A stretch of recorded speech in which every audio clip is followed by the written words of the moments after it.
a little bit of a late start. Robert, but I'm we here. are, we are getting going here. We have sheriff candidates from Clark County, Cowles We're County, going to and go ahead and Skamania open up County. the meeting in a prayer, and we'll get started. Everybody keep your heads off, bow your heads.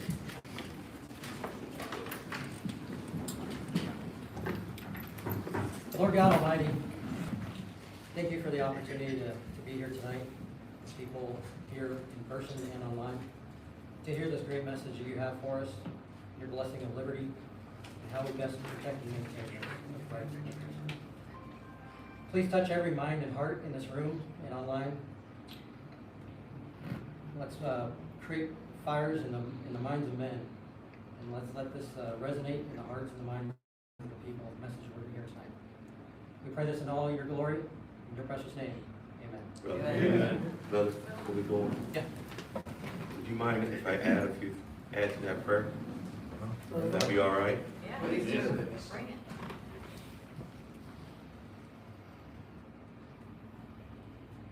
My King, my Lord,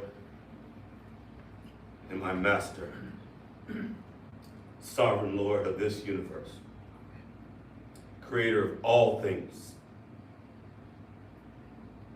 This day I come to you, and we come to you, and boldly ask for your hand of protection to be about this place. My Lord, any dark force, any foul spirit that dares to raise its head against that of the Holy Spirit, we bind you in the name of the Lord Jesus Christ, and you will not speak. You will say nothing. In the name of the Lord, I ask for protective hedge over all that are here, that they may know that their Father, their shepherd, loves them. He who has sacrificed himself for you. Therefore, my King, I come before the throne of heaven. Say, you have thus put us here for such a time as this, and of your King. And we testify of our servitude to you and you alone. In the name of our Lord Jesus. Amen. Amen. Let's go ahead and stand and do the pledge. I pledge allegiance to the flag of the United States of America and to the republic for which it stands, one nation, under God, indivisible, with liberty and justice for all. I want to thank everybody for showing up tonight. There's a lot of stuff going on, and I appreciate you guys taking time out of your night to show up. I appreciate that. And I appreciate the candidates. It's been a few months of getting this thing together, so I appreciate it all coming together tonight. My name is Mike Garrison. I'm a PCO in the Clark County Republican Party. I've been a PCO since 2012, and I've been a resident of Clark County since 1999. We've invited all sheriff candidates from Clark, Cowlitz, and Skamania counties. The three candidates up here that you see are the brave souls that decided to join us in this wonderful meeting we're going to have tonight. We do have three names. They're all ours. If you guys see Ray, Rob, and Ryan. I don't know if that means anything tonight, but pretty interesting. At first, we had Lewis County on the roll for tonight, but the sheriff in Lewis County decided to get cold feet and back out. I guess associating himself with so-called radicals that believe in our inherent natural rights and limits on our government is a scary thing to those who have lost sight of our true history of our nation. Tonight, we're not here to talk politics. This is not going to be Republican versus Democrat, right versus left, liberal versus conservative. Tonight, we're going to be talking rights versus privileges, liberty versus tyranny, and lawful and unlawful versus unlawful, and how to best protect and maintain our inherent natural and unalienable rights as required by our government in Article 1, Section 1 of the Washington State Constitution. We named this forum Hold the Line, Southwest Washington Constitutional Sheriff Forum. Why hold the line? We have been backing up from our lines in the sand for far, far too long. There's many, many examples to give to you guys, but I'm just gonna go over just the last few years of gun laws that have been crammed down our throats. We drew a line in the sand, and we said, you're not gonna take my rights, you're not gonna take my guns. I-594, shoved down our throat. We took a step back. We drew another line in the sand. You're not gonna take my rights, you're not gonna take my guns. ERPO laws, red flag laws, crammed down our throat. Backed us up. We drew another line in the sand. You're not gonna take my guns, you're not gonna take my rights. I-1639. Back up again. Line in the sand, you're not gonna take my guns, you're not gonna take our rights. What did the legislature just do to us this year? 80% lowers, untraceable firearms, serial numbers, background checks, the standard capacity magazine ban, and now you got the federal government, the Congress, talking about reinstituting an assault weapons ban. Sooner or later, guys, that's enough. We need to find that line in the sand, draw it, stand our ground. No more. Either you and that line or nobody else. That's what liberty is about. Bold and courageous liberty. Article 1, Section 32 of the Washington State Constitution reminds us of fundamental principles. A frequent recurrence to fundamental principles is the essential to the security of the individual right and the perpetuity of free government. A constitutional sheriff is exactly that, getting back to fundamental principles. With a constitutional sheriff elected and in place, the citizenry within the county should have bolstered courage to exercise their inherent natural rights without fear of prejudice or persecution from their government. A sheriff's oath is more than just words. It's the ultimate promise before God and man, to the supreme law of the land, that he will protect and defend the citizens' inherent, natural, and unalienable rights within the county jurisdiction in which they serve. Tonight, we will be asking important questions of our sheriff candidates and hopefully leading into a deep discussion on the nature and the topics of the questions. We will start with a few basic ones and then get deeper as we go along. I pray this forum is enlightening and informative and online. So tonight, what we're going to do is I'm going to have the candidates stand up and introduce themselves for a couple minutes each. And we'll start with Ray. After they get done introducing themselves, my patriot brother Nate, he will actually be taking over the questioning. We're going to have 12 questions altogether. Nate will be asking the first 9 questions. I will be following up with the last 3, and then I'll be closing out the meeting after that. So we'll go ahead and have Ray start with the introduction. Hello. Excuse me, guys. That cold got me. Hello, everybody. My name is Ray Reynolds. I am running for the Clark County Sheriff's position. I've been in law enforcement for about 37 years now.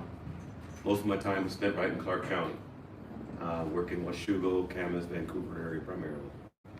I used to be a game warden, and I used to come up here a lot and work this area.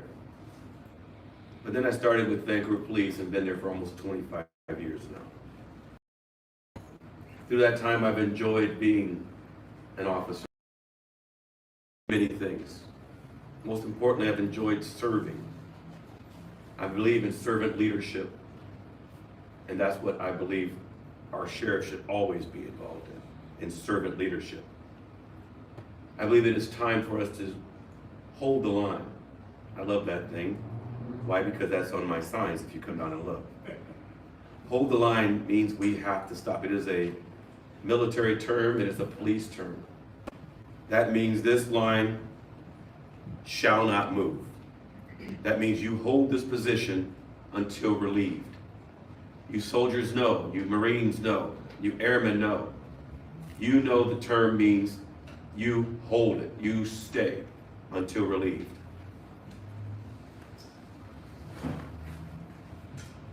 I will not try to mince words with you. We are in a dangerous time. Perilous times are upon us. And I desperately need your help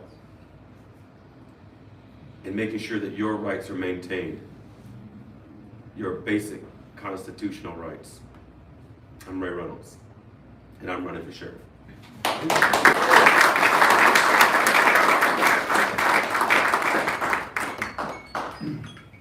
I'm Rob Gibbs. I'm running for sheriff here in Cowles County. I've grown up here in Cowles County since 1985. My family moved up here when I was 5 years old. Graduate of Kelso High School, class of 1998. My wife was born and raised here.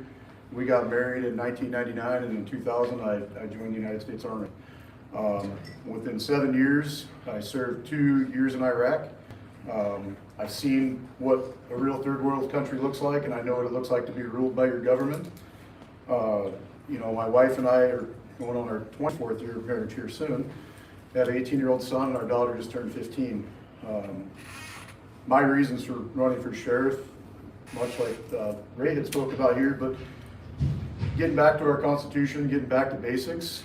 I think we are in such a politically correct nation now that those of us that don't speak out are becoming the minority, which is why you've heard 594 and 1639, and they keep pushing and pushing and pushing. But when do we take a stand, and when do we say no? It's now is enough.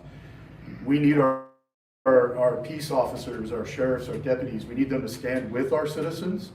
You know, many have no issues kneeling for the flag with protesters. Then why can't we stand with our citizens and push back against some of this government overreach? Right.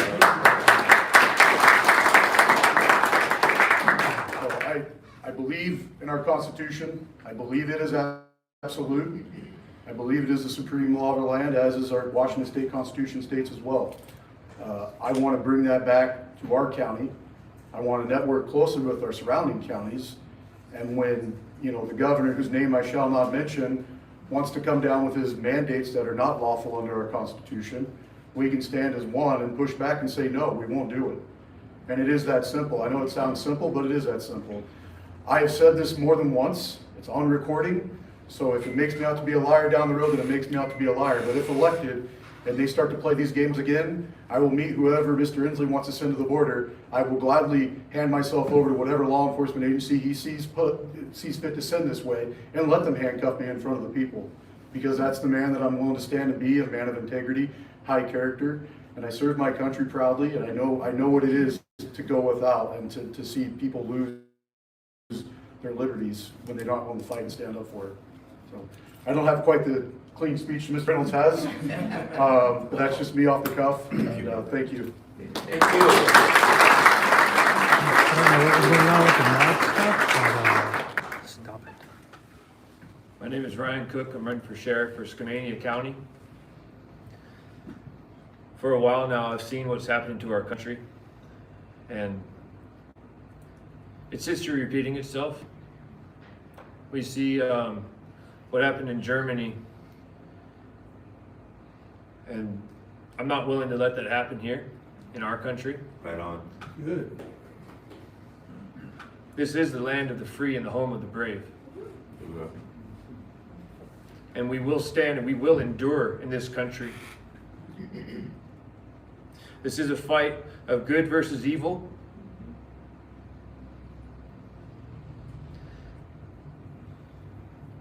And we will continue on. This is a country that was formed like no other.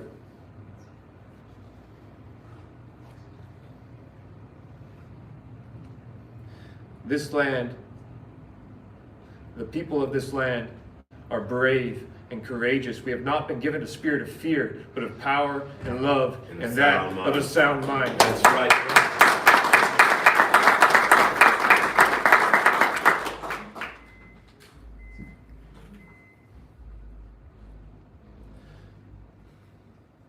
What's on my heart is that what I saw for the office of sheriff is that he is that last stand for our country. He is the man that knows who he is as the American citizen. It is for him, it is for the American citizen to stand up for their rights. And that is what the sheriff is. All power and authority is vested in the people. It is inherent in the people, and they will vest that into the sheriff. He is a direct reflection of the power and authority in the people.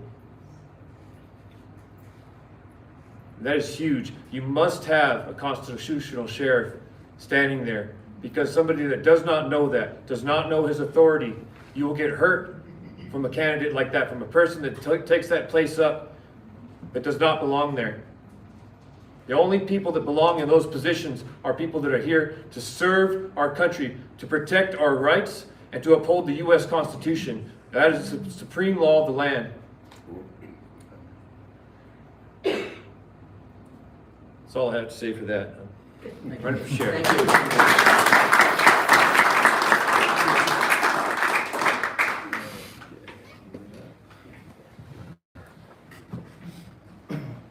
Good evening, gentlemen. Thank you for answering the invite. You all did great. I hope this is going to be educational. We are going to be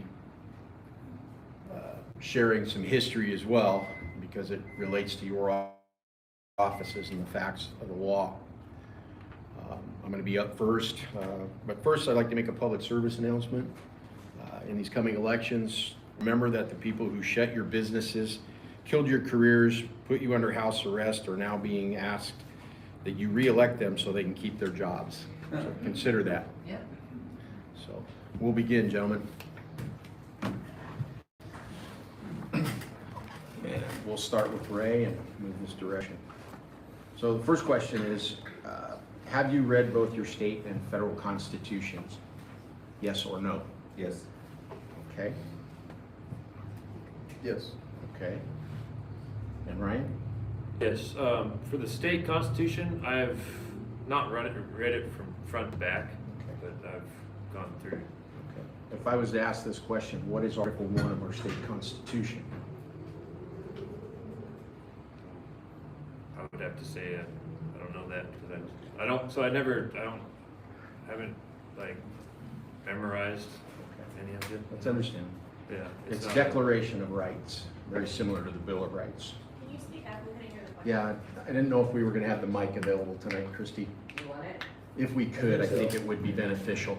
Or we can just not be in the social. Come on now. There's a whole row Come right on there. now. Everybody There's just a whole move row it right in. there. Don't be afraid. Let them fight. Okay. Well, let's move on to the next question then. Are the constitutions, both state and federal, the supreme law of the land in each state? I would like to, let's talk about that. Go ahead, Ray. Some of our state senators have told me, I won't mention their names, have said that the Constitution is malleable. It means moldable.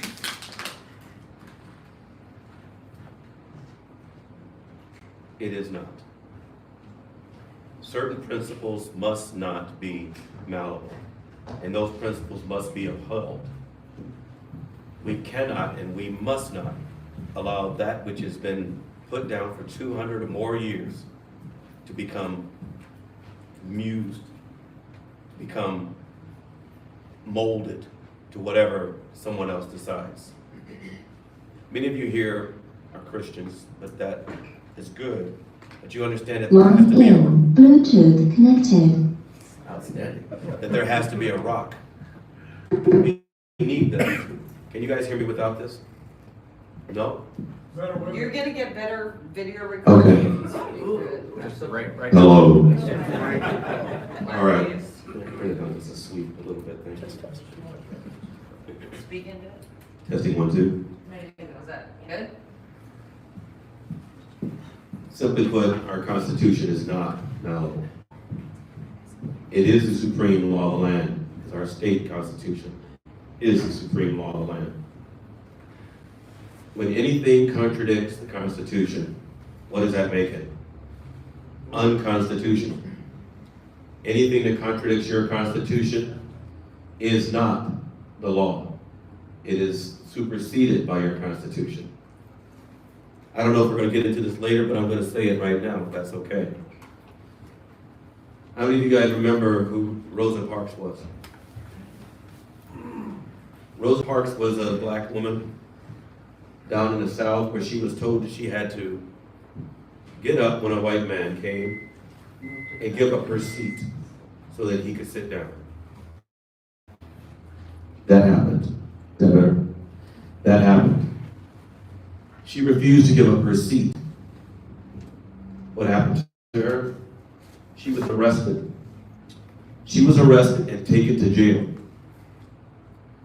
Her conviction only recently was taken away.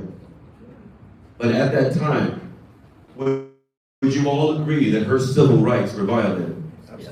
Would you agree that her constitutional rights were absolutely violated? Yes.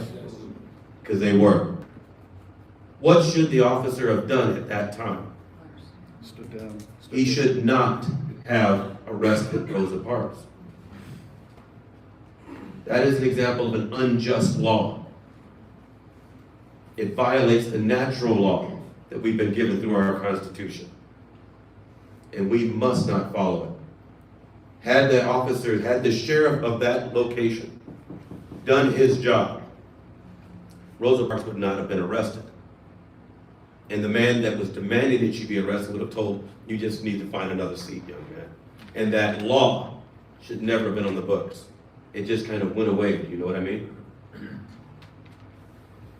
I've made this statement before, and I don't want to take any more time, brother, but simply put, any law that contradicts the Constitution of the United States and that of the state of Washington must not be followed and must be judged based upon just or unjust laws. As your sheriff, I will not follow that law.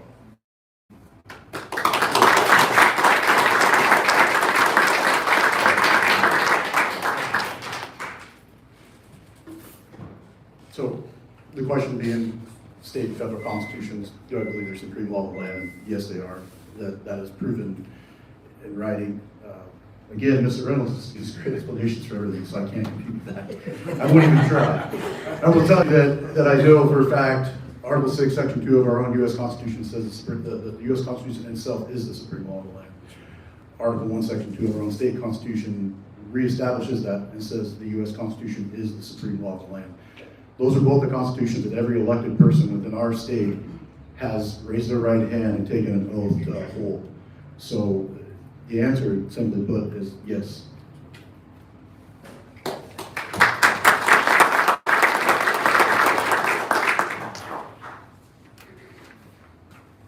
So for the Washington State Constitution, I agree with both of these guys. But one of the biggest things that it says in the U.S. Constitution is that all laws that are in pursuance of this Constitution, those are the laws that are supreme law of the land. So anything that is not, anything that is not in pursuance is null and void. That is what we have there. Anything that is not in pursuance of the U.S. Constitution is null and void, and it is for us not to uphold. We are to do what is right. We are given the ability to do what is right. I don't know what's going on.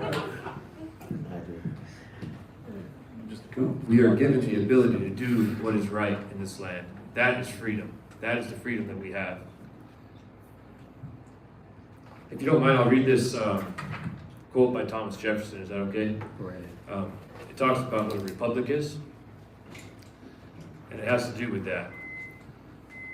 I believe with you that morality, compassion, generosity are innate elements of the human constitution, that there exists a right independent of force, that a right to property is founded in our natural wants, and the right to what we acquire by means without violating the similar rights of other sensible beings, that no one has a right to obstruct another, exercising his faculties innocently for the relief of sensibilities made a part of his nature, that justice is the fundamental law of society, that the majority oppressing an individual is guilty of a crime, abuses its strength, and by acting on the law of the strongest breaks up the foundations of society. That action by the citizens in person in affairs with their reach and competence, and in all others by representatives chosen immediately and removable by themselves, constitutes the essence of a republic. We are a constitutional republic. That's right. That's right.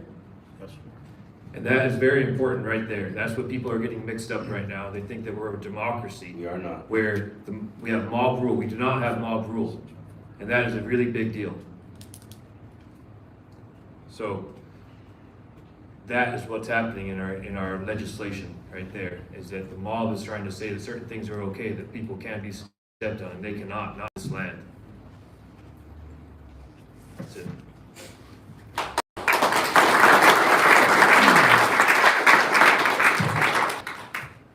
I think you all did well, and you're right, it's Article 4, Section 4, the United States shall guarantee to each state in the Union a republican form of government, little r. Looking back in court case Leslie v. Dorrance, 1795, Chief Justice William Patterson said, the Constitution is fixed and certain. It contains the permanent will of the people and is the supreme law of the land. There's your court case in stare decisis. So you all did well.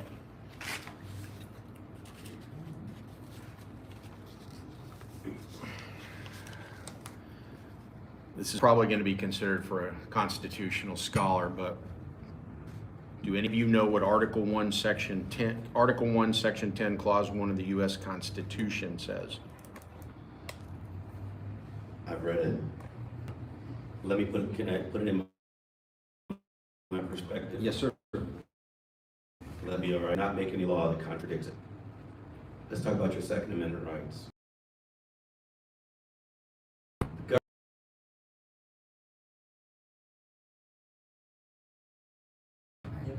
Your Second Amendment rights are a privilege.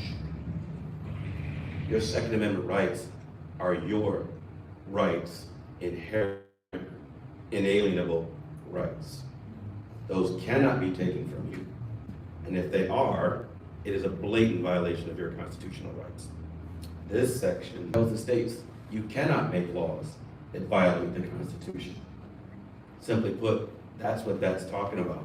And when the state makes laws that violate your constitutional rights, that makes those laws unenforceable. I think we need to get it down to just simple attacks here. We must not follow unjust, unconstitutional laws.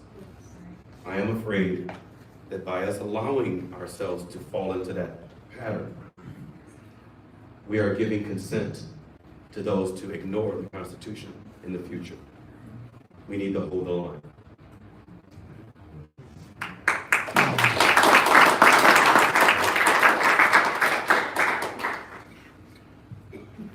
So, same as Mr. Reynolds explained, I've read it. I think I mixed that up. Article 1, Section 9 is actually the one that goes to powers, three branches of government, correct? Always mix that up, but it is essentially, as Mr. Reynolds described it, if it does not outline certain things within the Constitution that simply cannot be violations of your rights. That's probably the simplest way to explain it without memorizing it off the top of my head. So I don't know that there's a lot more to say. I like that you go before me. That's nice.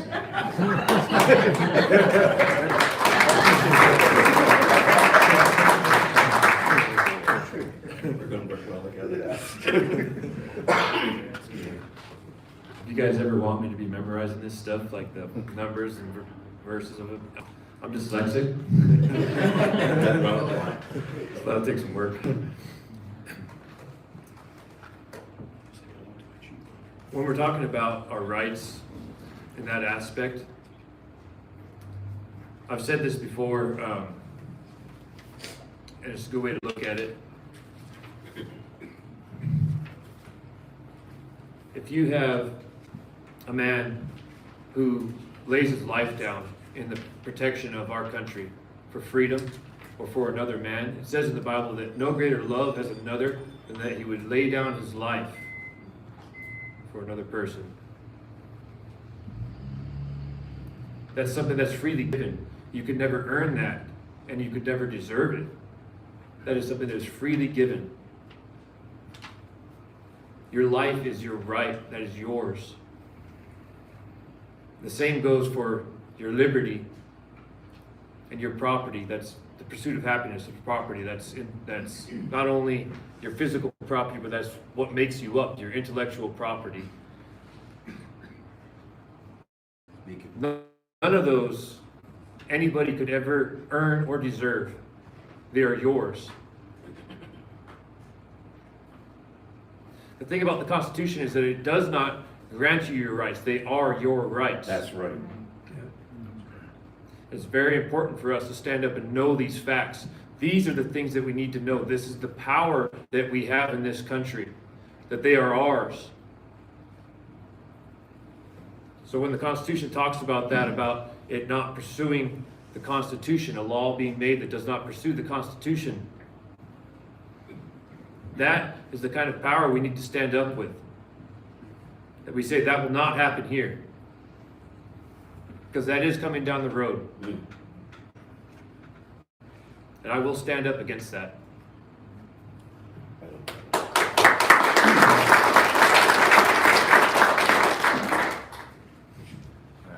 So with that question, Article 1, Section 10, in there, no state shall pass any bill of attainder, ex post facto law, or law impairing the obligation of contracts or grant title and nobility. Where we're considering that is the ex post facto law. If the Constitution itself, both state and federal, declare themselves supreme law, again, all laws counter to that are enacted after would be an ex post facto law. So, very good, gentlemen, thank you. Explain natural inherent individual rights.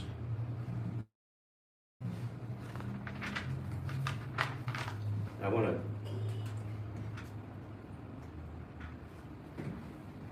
The natural is what the Lord God gives you.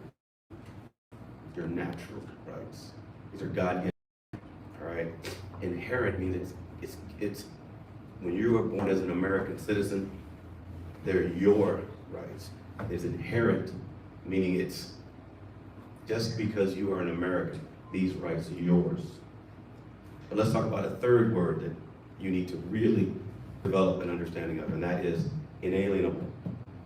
Can I give you the definition of it? I thought it was important that we could know this. It says it so much better than I could say it, I can tell you that. Make my phone work, my new phone that I was told to buy.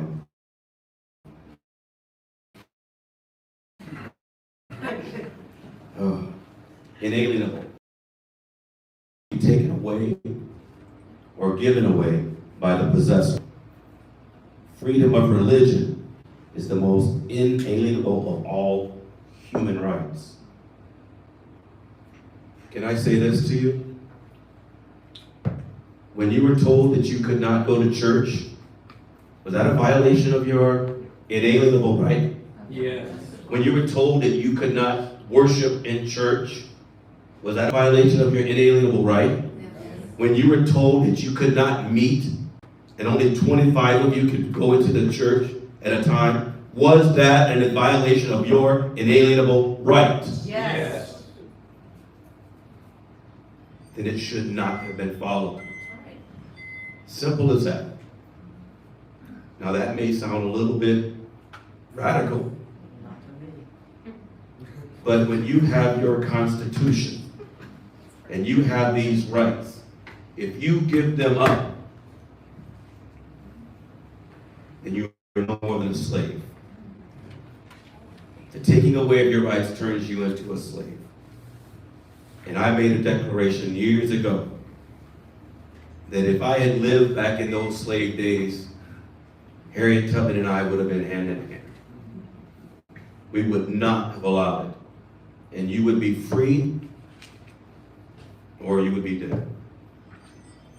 I know this sounds a little bit strange, but we cannot give up these inalienable rights. Inherent, natural, our laws that you must inculcate into your spirit, that you will not give those up.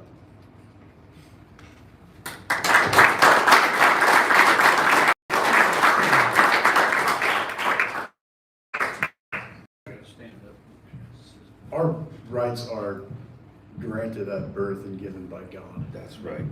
And that's, nothing can change that. The Constitution actually doesn't give us our rights. The Constitution protects our rights, and it's up to people like us up here to stand to preserve the Constitution to protect your rights. So that's where we go back to the whole line stuff.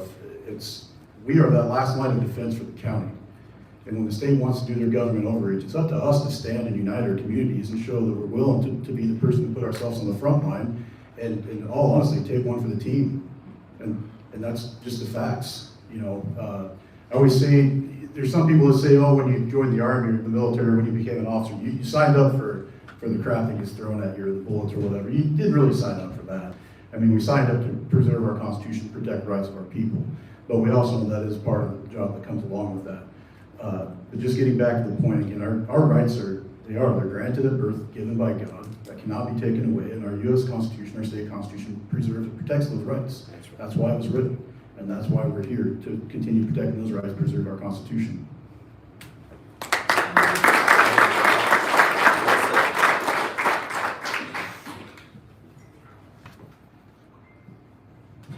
For our rights, we have the rights that natural rights are, I would say, they're God's law. And then we have man's law. That's the one that gets perverted and twisted over time.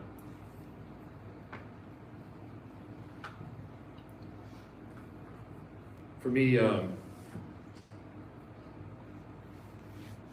it's the man of liberty that defends our rights. He looks out at the horizon to see what he needs to defend, what he needs to fight.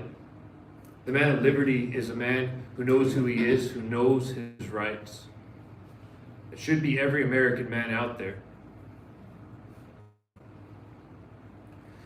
I would like to give this quote by John Locke. This is a really important one that shows our qualification. He said this guy was speaking before America was formed. He was speaking in the early 1800s, and he was the most quoted man by our founding forefathers. He said, "Any single man must judge for himself whether circumstances warrant obedience or resistance to the commands of the civil magistrate.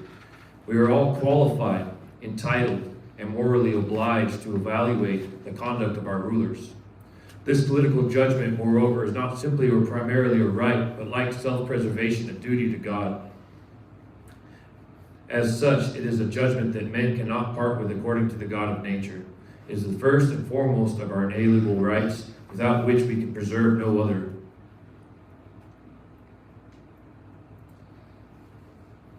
I would say that's right there in the First Amendment. That's our freedom of speech and our freedom of religion.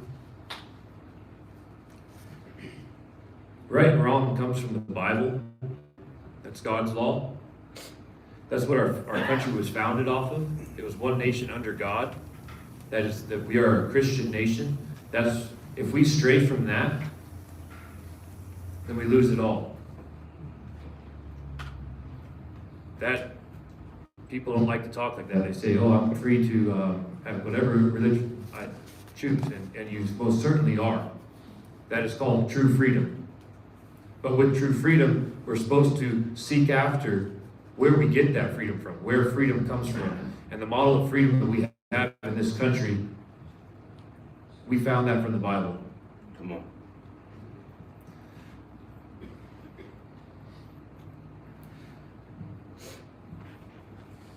We are losing that. It says in the Bible, I don't remember what verse, because like I said, dyslexic.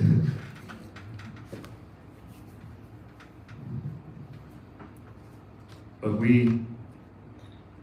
does it go, right?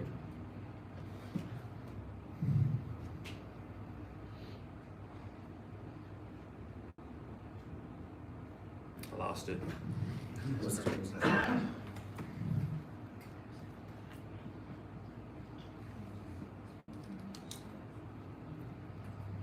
I lost it. That's all right.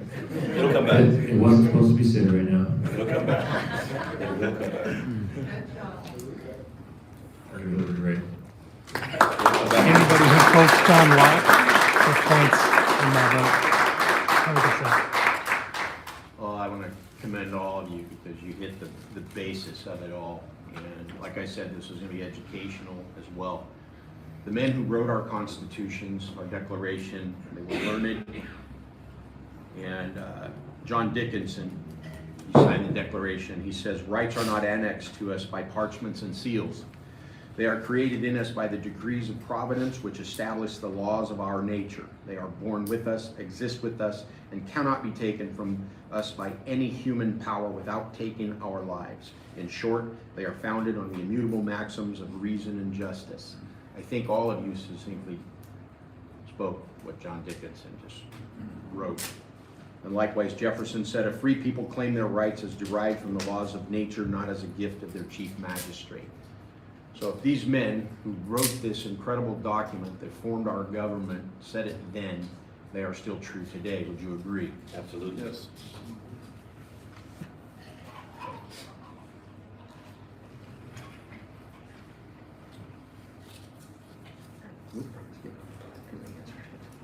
I think you guys covered question number 5. Do citizens have constitutional rights or individual inherent rights? There it is. I think we're going to move on to the next question because you covered it already. So, question 6, are laws that do not comport with the Constitution really laws, and do they have to be obeyed? This is an important question for all of us to have to make a decision. Each of us has to have to make a decision on this. You have to make up your mind. The Bible talks about saying yes, let your yes be yes, and your no be no. I'm going to answer this question bluntly. Any law that does not comport to the Constitution must not be obeyed. I like what that quote you gave, brother, about John Locke, where he said that you, the public, me, we are morally obliged to not stand by such a law. How many of you know what happened to in Tulsa, Oklahoma, back in the 1920s? Some of you may know about this. Very briefly, there was a black man. Forgive me, I don't know why it keeps coming up. There was a black man and a white woman. It wasn't right back then for a black man to date a white woman. It was absolutely wrong. But they found a way to come together. And I know this never happens in any families here. They might have had a slight spat. I know that doesn't happen here with anybody. I understand that. What happened then began a series of tragedies that to this day cannot be explained. But what can be explained is that many of those people, the sheriff, the chief of the department, failed to do what you just heard us say, to follow the Constitution. Progressives decided that they were going to lynch this black man. They then had a group of people that came out to do just that. The sheriff hid up in his room and said, "You won't come up here." But he didn't stop it. Others came out, and what proceeded was 300 black people were murdered that we know of. 6,000 were interned. These are American citizens, were interned in a prison camp and placed under arrest. How long they stayed, we don't know. Were their constitutional rights violated? Yes. They most certainly were. Who should have stepped in there and said no? It should have been the sheriff. Did he? He did not. And as a result, a tragedy which has now been hidden many years just came to light. Well, should have come to light a lot before this. What this does, my brothers and sisters, and I'm going to call you that because that's what you are, is we are morally, I thank you for that, morally obliged to stand against this kind of anti-constitutional stuff, where your rights are being inhibited, where you are going to be put in jail. My brother made a bold statement to you that he would stand in front and actually be arrested so that your rights would be maintained. Martin Luther King did the same thing. He said there are just laws and unjust laws. and we must follow the just laws. That bold statement by Rob was stunning. And every single one of you need to make that same decision. You need to make your decision today. Thank you. Both of these guys are from 2 different counties. So,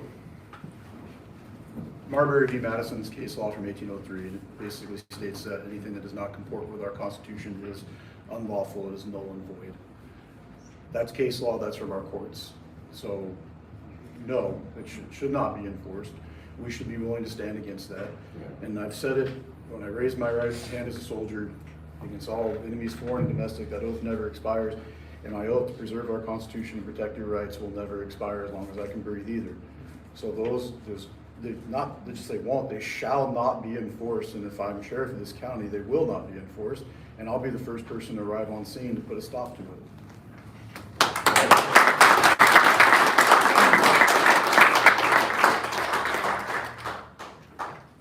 I guess this is just our Yes, turn mic sure. here. It's a wiffle ball bat. That's awesome. So I was reading this quote by Thomas Jefferson today. Equality of government. A lot of people are treating our governments like they're God. Legislation is God to a lot of people. They feel that we should just follow it. This one's pretty awesome. It says that it is very dangerous doctrine to consider the judges as the ultimate arbiters of all constitutional questions. It is one which would place us under the despotism of an oligarchy. The Constitution has elected no such tribunal, knowing that to whatever hands confided with the corruptions of time and party, its members would become despots. It has more wisely made all departments co-equal and co-sovereign with themselves. Our government was created in an awesome way where we have these checks and balances. We are in such a spot right now, though, that there's certain places like our state, Washington, where it's quite liberal. And then we have the federal government right now. We're beaten back in our federal government. We are beaten back to the people. That's the importance of the sheriff. So that when he makes that stand, he needs all of the people that support him to have his back.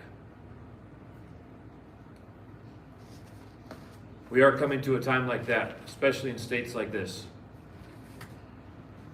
In these coming elections, I really do believe that there is going to be some turbulence that they're going to create. And that's the beauty of this country, though, is that it is formed to where when these different steps, when they fail us, when these steps it's our judges, it's our state representatives, it's our Congress. They're failing us right now. And we are turning it around in our elections. We are most definitely going to turn it around. But what I see coming is that they don't want to give it back over to us. They're entrenched, and there's going to be a lot of people going to jail for what they've been doing.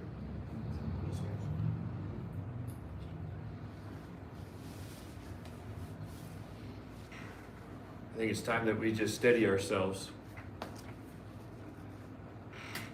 That's what it's going to take for us to get through this, is to be strong and steady. Back to Ray here.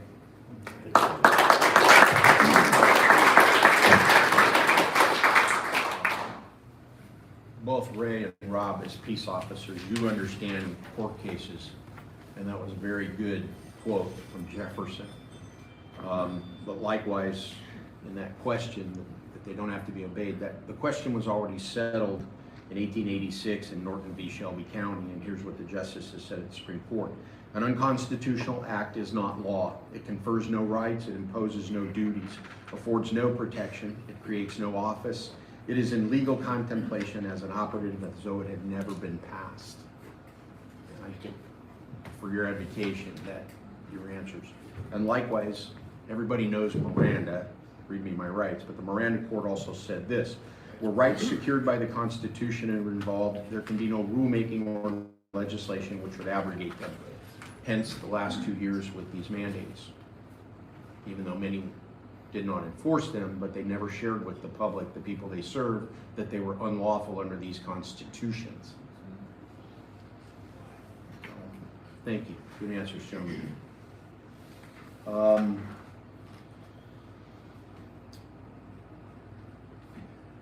Does the government, our creation, rule over its creator, or does it serve its creator for the benefit of the, or for the creator's benefit?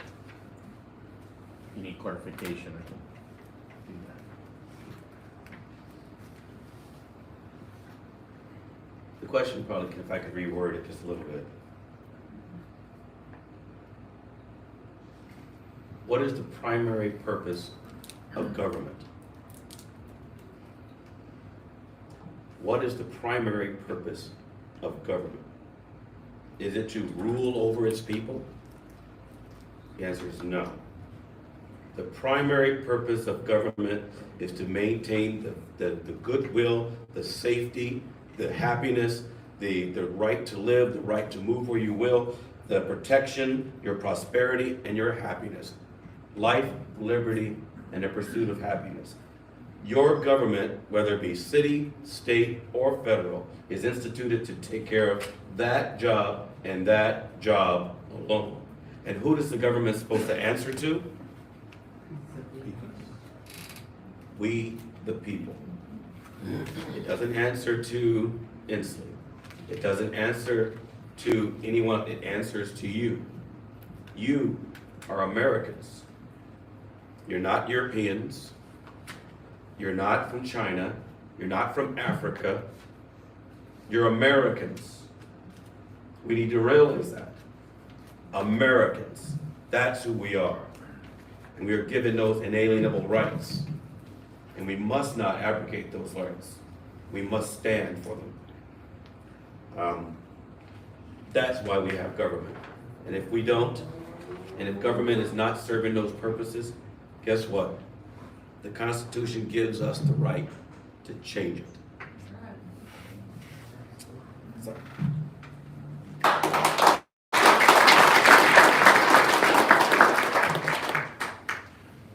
All political power is inherent in the people. That's not my quote. That's direct from Article 1, Section 1 of the Washington State Constitution. Government was created to serve us, the governed. And that is the sole purpose of government, to serve us, to protect, preserve our Constitution, protect our rights. That's really the only purpose of the government, to protect and serve our inherent unalienable rights. That's it. So Right on, Rob. that's all I gotta say about that.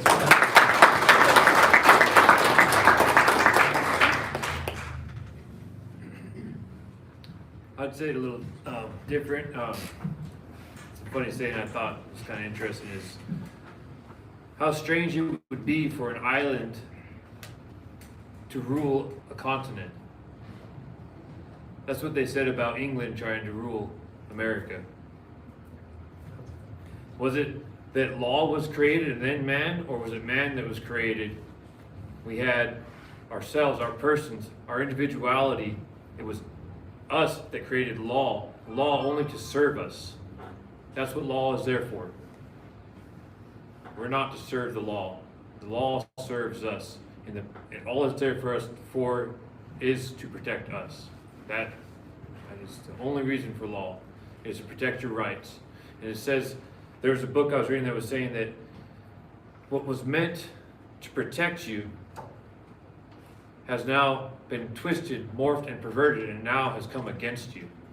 That's what happens with law over time.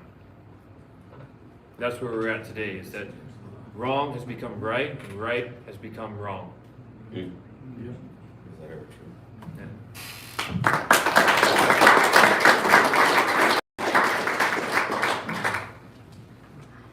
Well, what you men have said have already been said before, because I want to reiterate John Adams in Thoughts on Government from 1776. He writes, "Government is instituted for the common good, for the protection, safety, prosperity, and happiness of the people, and not for profit, honor, or private interest of any one man, family, or class of men.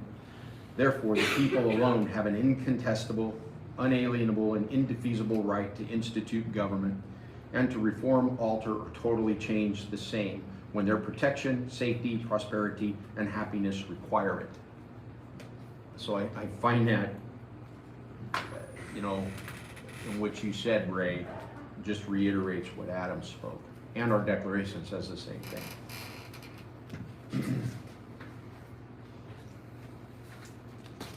All right. If you disobey and violate your oath of office to the constitutions, the supreme law of the land, by promoting to the legislature unconstitutional laws or enforcing unconstitutional laws against the people, what should happen to you? Run me out of office. Okay. Recall? Recall. Because I violated everything that I believe, everything that I've told you, everything that's being recorded. I have violated my oath to you. But more than that, more than just that I have violated my oath to you. That's bad. But I have violated my oath to God.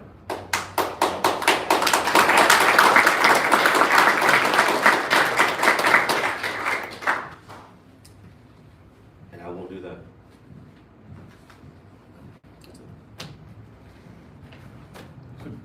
Have to be some weird state of corruption that infiltrated my mind, body, and soul if that happens.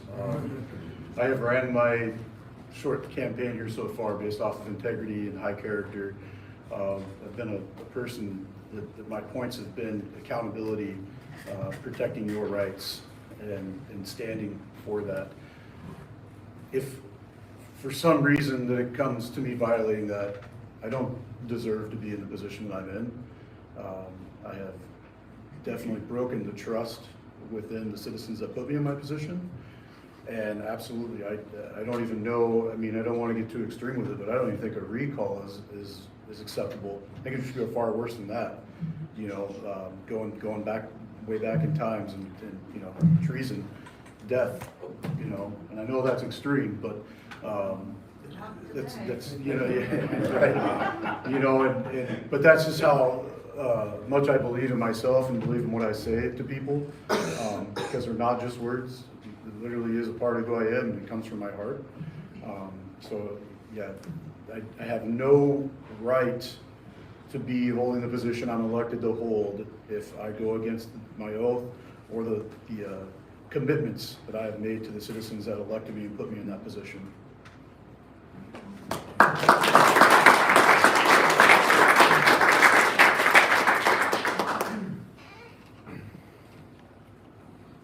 One of the things that I was hearing was people asking that of the other people running for Congress and state representatives, what's going to keep them in line? In our government, we've seen a lot of people that they're stepping on your rights. It takes a coward to step on your rights. Somebody that is afraid to stand on their own 2 feet. They do not have courage in their heart, and they feel that they must step on another person to feel that security, to feel that power. It's all about title to them. I believe in these positions, when a man stands up for what is right, it's a selfless act. It's an act of courage, and I think it's a move of God in that man's heart to make those stands that they're supposed to make, to stand when they're supposed to stand. That's what's been happening in our country, is we're lacking character.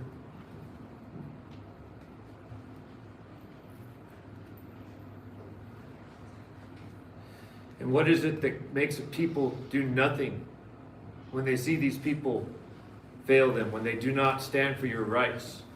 What kind of people does not go up in an uproar when somebody does not protect their rights, when they do not do what they swore to do in an oath. We need to have more action in our country. Some of the worst crimes ever committed were done in broad daylight, right in front of everybody. And nobody did a thing because everybody thought that somebody else was going to do something about it. We are being called to action right now in our country. That we hold those accountable that do not stand up for our rights.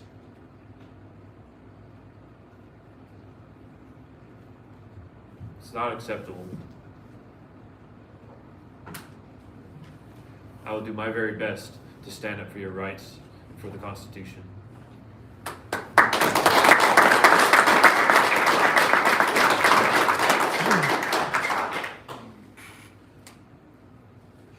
So last question in my segment, and then we'll take a brief intermission. Should public servants be charged with crimes for violating the rights of citizens? And are there already revised codes of Washington on the books for that? As peace officers, you two may know. I'd like to say this. First of all, before I answer, I want to say this statement. We are in the civil rights battle of our time. Do you understand that? We are in the civil rights battle of our time. I've said it once and I'll say it again. Right now, your rights as an American citizen are being tested and tried and trampled by those in authority. It should not be happening. We should trust our government to uphold our rights, to remain the guardians of our Constitution. Having said that, the question is simple. Should public servants be charged with crimes for violating the rights of citizens? You realize that every day that I go out and I do patrols, I am considering the Constitution of the United States. Do I have a constitutional right to stop that car? Do I have a constitutional right to take away somebody's freedom by placing them in custody? Do I have the constitutional right to use force when necessary? All of those I filter through before I take any action. If I intentionally and knowingly violate your civil rights, I should be prosecuted to the nth degree, as has happened to many officers even lately. Those officers that violate your civil rights should be tried. Those officers who violate your constitutional rights also need to be tried. Those are the same thing. We must not, and as your servant, let's remember, your sheriff is not your Lord. Your sheriff is your public servant. I must not violate your civil rights. And if I do, then I should be prosecuted. Simple as that.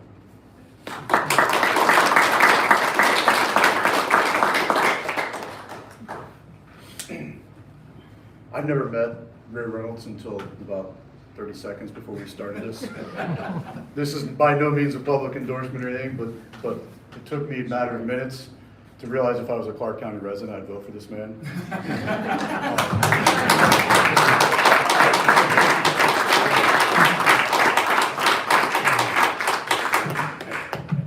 When he talks about your civil rights and essentially the war that we're in to keep our civil rights and the violations that are going on, and these are things that have been deemed as, well, it's not as bad as you say it is, or that's extreme, or that's far right. And to quickly answer the question that was put out, yes, any elected person violates the rights of any citizen should be prosecuted as such a manner. There's no reason why they shouldn't. They broke the law. Right. We should all be held to the same standard. That's right. But the point I want to make is another thing. You know, many people that currently hold these positions in leadership within this county and other counties, whether it's a chief of police or myself included, both my wife and I were deemed essential employees. I have told this to many people many times. Our income wasn't affected. We had older teenage children. Their lives weren't turned upside down. We didn't have to worry about their being taken care of. My wife and I got to keep our income. We were just fine. It would have been so easy for me to sit back and tell people, just do what you're told by your government, just put on your mask, it's not that bad. Realizing that I was a part of society that was deemed more important than the rest.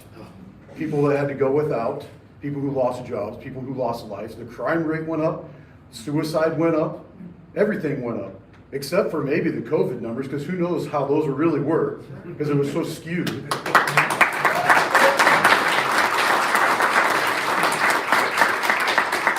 As I've said before, I took an oath, and it would be wrong for me to sit back in my comfort zone and to say because everything's okay in my home, everything's okay in my line of work, that the rest of you just have to get along and get in line.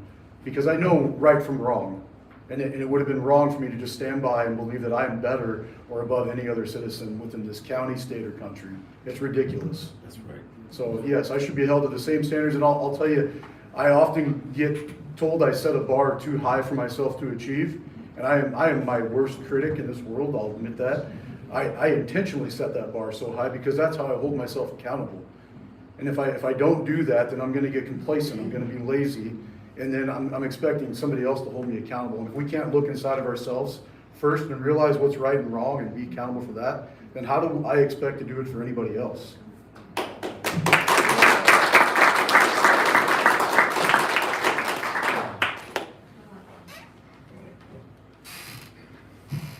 First thing I would say is that first and foremost, I'm accountable to God. Right on. That is the first accountability, and after that is the people, your constituents. I don't know how we're letting these people get away with what they're doing right now. It's a lack of watchfulness on our part, but it's also necessity that I see that changes people.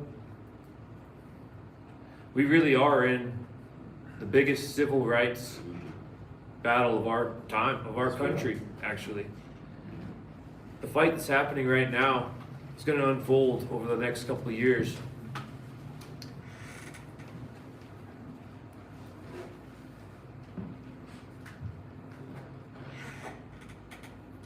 It's the good people in this country, the people that would stand up for something, the people that have values, the people that love freedom.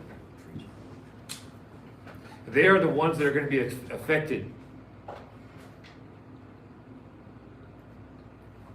It's not something that I'm willing to watch happen.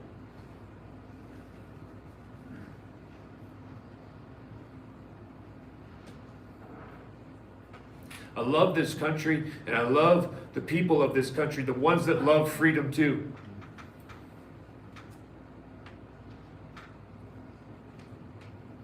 It's time to wake up in this country. Out of necessity, people will wake up, people will start acting. They will start standing up for their rights.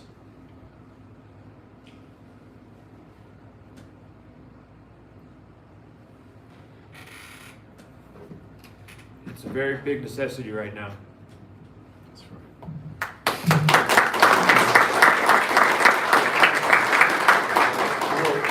I will say that I forgot about your second part of that question, I apologize, but the RCW, I believe would be official misconduct, it would be appropriate, if, which I think that's part of your question as well, so.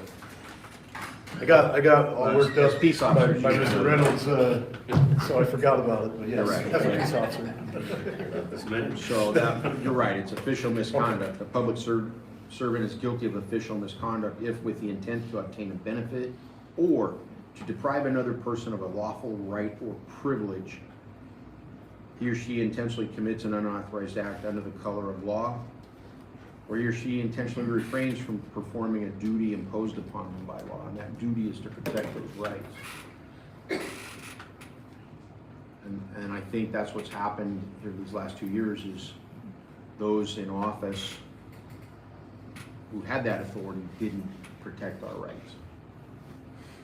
So, and that's why these laws are, these revised codes are on the book, is to hold government, public servants, our representatives accountable to us, the people, to protect these rights. So, thank you, gentlemen. Let's take a 5-minute break. We'll come back to this. All right, everybody, just so you know, we are in the Cowlitz County Republican headquarters, and the people, we got Ray Reynolds, he's running for sheriff for county, which is Vancouver. Rob Gibbs, he's running for sheriff in County, which is just north of Clark County. And then we have Ryan Cook, who is running for sheriff of Skamania County. And I don't know what was going on at the beginning of the stream. There was like some people being put in timeout and stuff getting turned off and people getting removed, and I don't know what's going on. But I'll fix that. Yeah, it's live right now in the Common Sense Conservative on YouTube. The Common Sense Conservative. Yep. You bet. You bet. Yeah, and we're only halfway through. I don't know what was going on. Like, it was weird, guys, because it said I was doing it all, but I'm sitting there going, I don't know what's happening. I don't know what's happening. I don't know why people are getting removed. Very weird. Very, very weird. No, these guys are not against each other. This is a forum, essentially, where and that's why a lot of people are talking about how it's like a learning thing, right? You're learning about the Constitution. These guys are essentially talking about what they're going to do if they get elected to be sheriff, to like uphold the Constitution. Why should we elect them? You know, we keep on hearing promises and stuff, but how much does the Constitution actually matter to these people? So that's what this is doing so far. Let's see.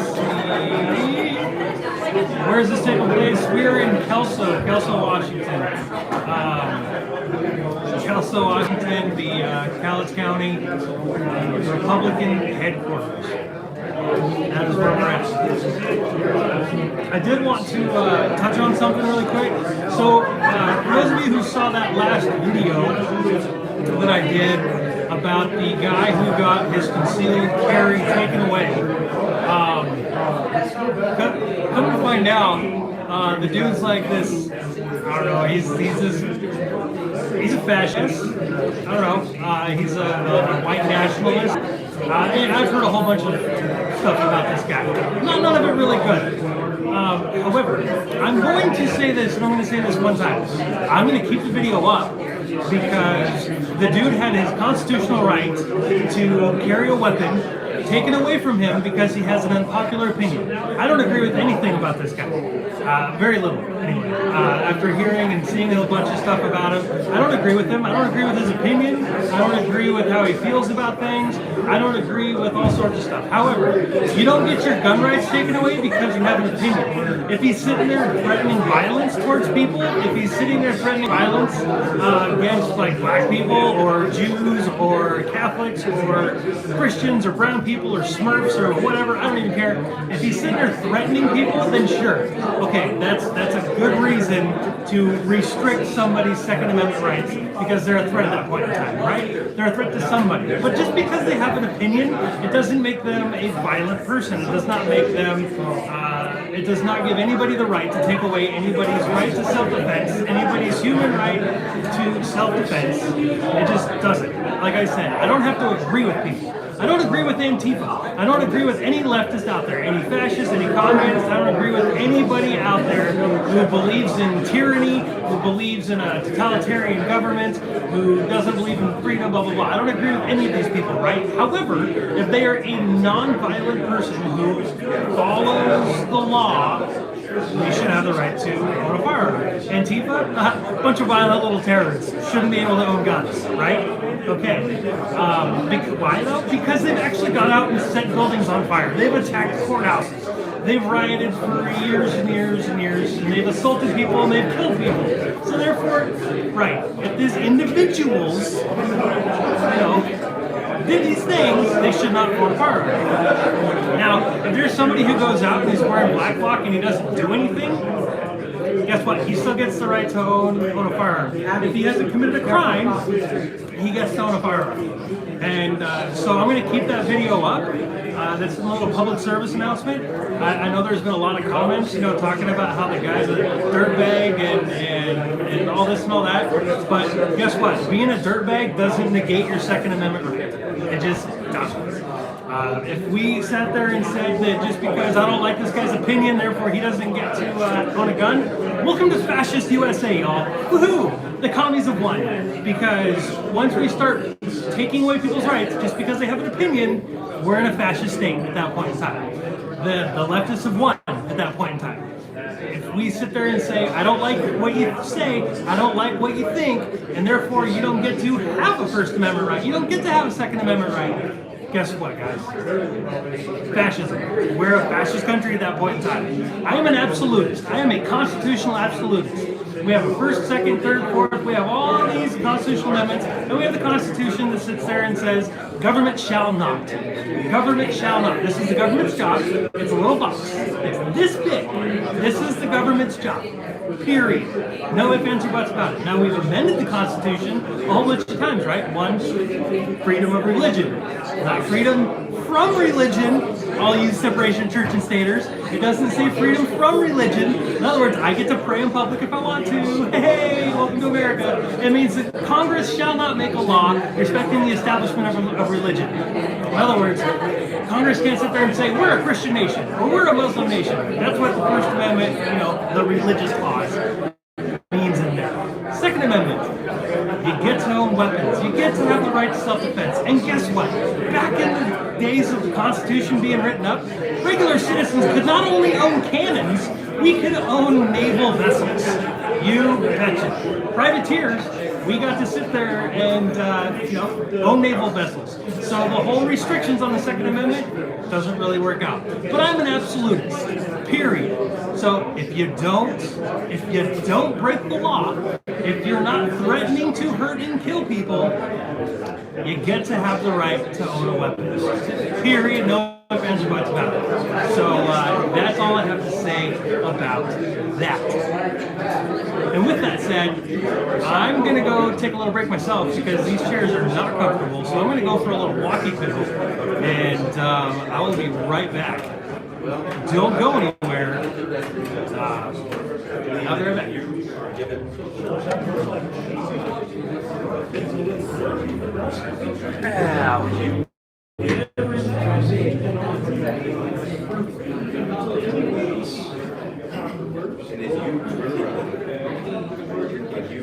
Yeah, I only have three.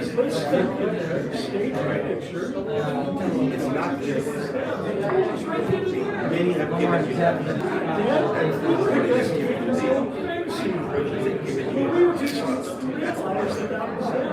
They've given you that trust. When you betray that trust, not just as personally, you've been given to betray everything which is right.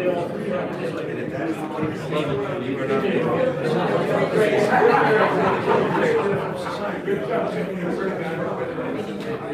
That's the one that actually and I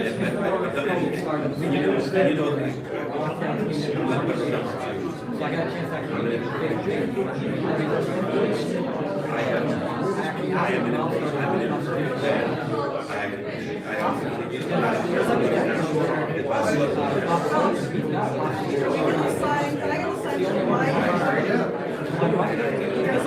Oh, there's some back there by the wall, yeah.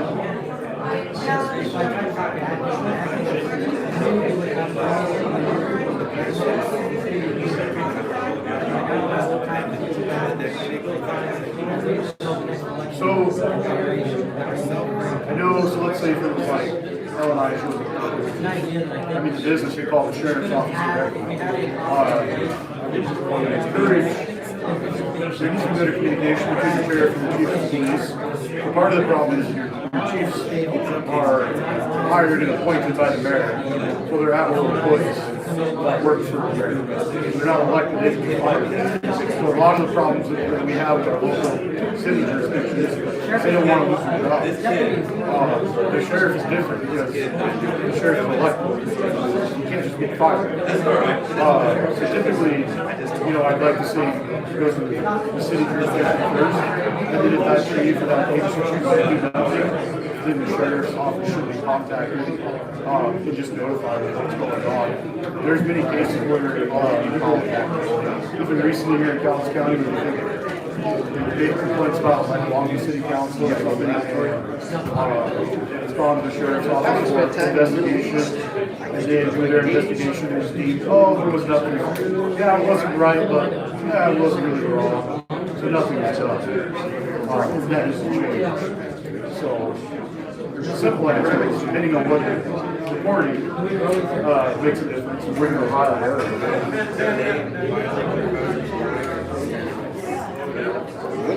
Yeah, no, the sheriff should absolutely be involved with that and intervene and say, no, you're not doing that. Yeah. The sheriff is our own code of Washington is chief law enforcement executive of the county. Ultimately, pretty much the highest elected person inside of the county, and the county is his jurisdiction. Nobody doesn't. And that's kind of why I wanted to get involved in this, because it's my opinion of the current sheriff isn't that he's a terrible person. Although he's decided to lash out at me recently and try to attack Mike. It's just that he's trying to being a political. But it's just that he hasn't been into anything. He didn't put out a statement, show up in uniform, this isn't what we're going to do. Stay in this comfort zone, because like I explained, our lives were really turned upside down that day. Every one of us involved was essentially. All right, everybody, we're going to start getting back together here. The sheriff's office, that's right. Finish this up. We have to call him directly. If it's a city doing something like that, it's in a really bad spot. You start saying, we're not going to take the fire. Yeah, we're starting shooting tickets. Ladies and gentlemen, if we can take our seats, we're going to reconvene.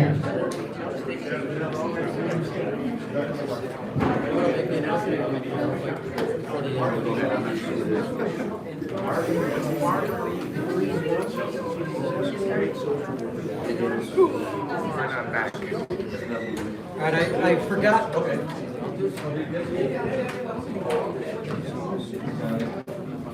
I forgot to announce at the very beginning, we have a donation box in the back near the doors when you come in. This place is they cost money to rent this place out, and it'd be awesome if everybody could pitch a couple bucks in on the door on their way out. Again, at the beginning, so just want to let everybody know that now. And we're going to go ahead and get started with the rest of the. Let Nate take back over.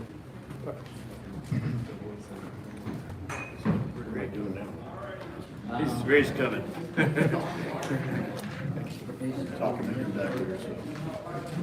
Also, gas is really expensive, so if you guys want to give me money, that'd be awesome. Just kidding. I mean, I'm not kidding, but I kept seeing like people talking about streamers asking for money, so I'm like, yeah, might as well. We've been in here for 84 minutes and 50 seconds. Donate so I can buy diapers for my baby and gas to like get home.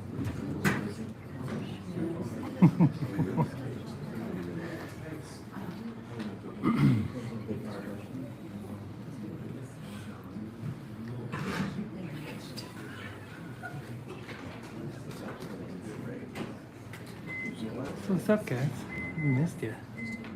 Long time no see.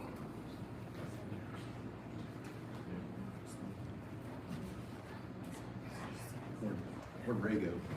See what happened. I think I heard him say.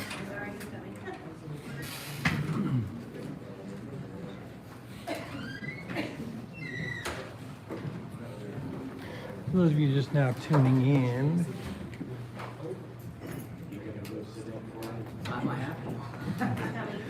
we are having a constitutional sheriff's forum. Ray Reynolds is running for Clark County Sheriff. Rodden Gibbs is running for Cowles County Sheriff. And Ryan Cook is running for Skamania County Sheriff. These are 3 Southwest Washington counties. Not a debate. Everybody's on the same side. Everybody wants to stick with the Constitution. And we're going to get started again. My company. All right, we're going to get started again. We're going to let the candidates discuss what their vision of a constitutional sheriff looks like in their county if elected. They'll have 3 minutes each. And I'm going to hand the mic over to you, Ray, unless you want All right, you gonna time me? to. Thank you.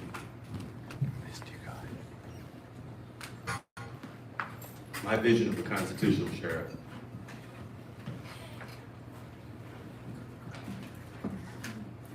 will be that a person, in this case, me, who stands for that which has been standing for over 200 years. To believe that those that have sacrificed for me, who fought for the Constitution, who believed that all men are created equal,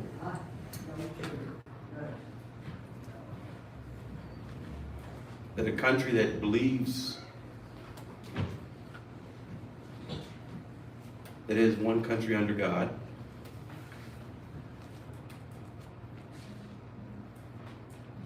and that each of us are endowed by our God with unalienable rights.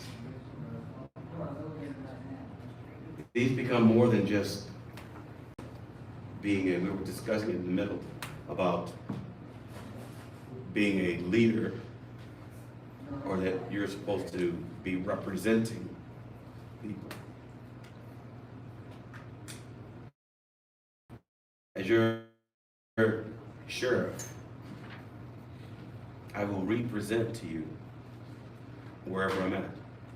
Be in Clark County or on the state level, I will represent your views because that's what I am, your representative.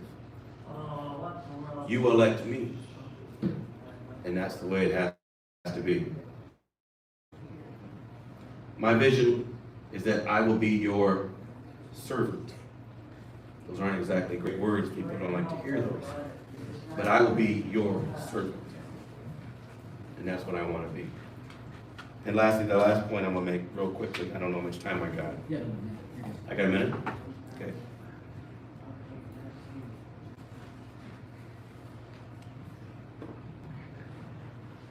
Let me say this.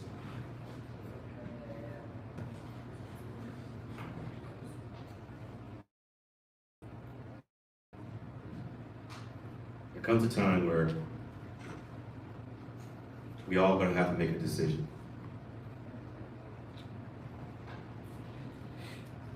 And my vision is I've already made my decision. And that is to stand against what's clearly coming our way. As your sheriff, I will stand and not back away from my obligation to believe as your sheriff that your civil rights will not be violated. It does not matter who you are, what you believe. If you are an American here in the States, in this state, you have those rights, and I will fight for you. There is no excuse to not. So if we can, final vision is very clear. Your constitutional rights, your right as an American, and your desire for life, liberty, and your pursuit of happiness. Those are my priorities.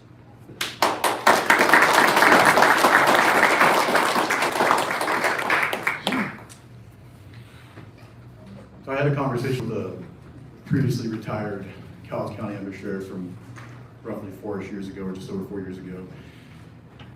A day after sitting down with him and the previous sheriff, he called me and said that he's cleared out to be put one of my signs up. And I had no idea that I had reached him. I didn't know him very well before he retired. But in his conversation with me, he told me, and he said, don't take offense to this, but you come off as a common man who speaks from your heart, and I can tell that you mean what you say. I got goosebumps, and I said, that's not offensive at all. I mean, that's what I am. I'm a common man. And so my answer to my vision of constitutional sheriff is one that's very simple, direct, and to the point. As a constitutional sheriff, that means I will stand before God and any other man trying to infiltrate our county and uphold my oath without compromise until my very last breath, even if that means I get put in handcuffs. And that's exactly what that means to me. My hope by stating that, and maybe having to demonstrate that one day here soon, is that the community comes together and finally unites and looks past all this political garbage that's going on in our country, in our county, in our state, and finally sees that he said he was going to do that, and he followed through, and why shouldn't we support that? And I don't care who you are, where you come from, race, religious preferences, whatever you name it, I don't care about any of that. We all stand as one unit, and eventually, there's about 112,000 citizens within the city or county limits of Cowlitz. Eventually, people are going to look across the way and say, well, did you bring 112,000 pairs of handcuffs with you? Well, that's my vision, and that's what I'll stand for, and that's what I'll fight for, and I won't back down. I will be vocal, and I'll be an advocate for the people, and I'll be your voice when you know, your voice is so, goes unheard so often at this current time of day.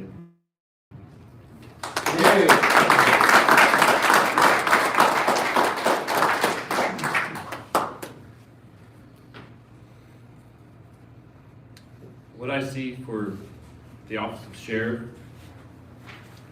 is that it's a calling.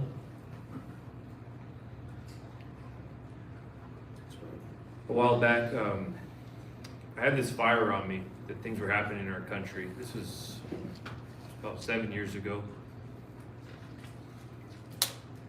And it's been on me, and it's turned my life upside down. I've gone in many directions looking to get into this fight. There's a scripture that says that the heart of a man plans his way and the Lord directs his steps. One of my prayers was, Lord, make me into the man that I'm supposed to be. I failed a lot just throughout life growing up. I think we all have. If you've ever done anything, I'm sure that you failed in something. What I see for our county, Skamania County, is there's a need for real leadership in there. The sheriff can be that, the right man in the job. He can really help out his community in all aspects. You can. I think my first priority would be to go around the community, talk to my constituents as best as as often as I possibly can. I would like to do that. That's, for me, how else do you know if something's affecting them, if there's a bad law that's affecting them? You have to be able to talk to them. That's somebody that has empathy, that they can relate with who they're talking to. That's a very, very important thing. Another thing that I was looking at was that the big fight is for our children in our schools. There's a guy that I'm looking to partner up with. He does this awesome challenge. It's called the Spartan Challenge. He wants to partner up with me out there in Skamania County and make a really cool base camp type of thing, where we put these kids through a boot camp, and it turns them into leaders. It's more of what we need in this country. If we don't fight that fight for our children, then there's no point fighting the fight that we're fighting right now. Because without our kids, that's our future generation. I think it's very important that we put a lot of our attention in that direction. I have a quote, I got this one memorized. that I wanted to share. I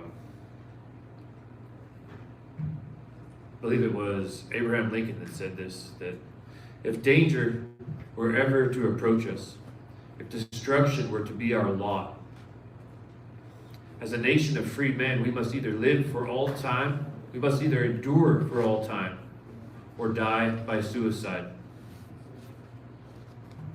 What he was saying there was, we have to have action. Wherever we see a need, we have to step up. That's why I'm running for this position. That's what I see in our country, is that we need people to stand up. If you see a need, you fill that need. You don't look for somebody else to fill that need. If you see it, it must be for you to do.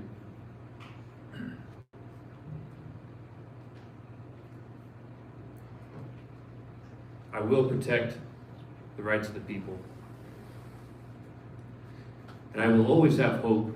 Somebody called me the other day, they told me that I was a perpetual optimist. And I told them that's a constant fight there, because that's not how I wake up usually. But for me, there was always hope. That's right. And we're coming into some times in our country where it's going to get dark, and it's going to seem really hopeless, like we're going to lose our country. But we won't, because we will endure. This is America. Thank you.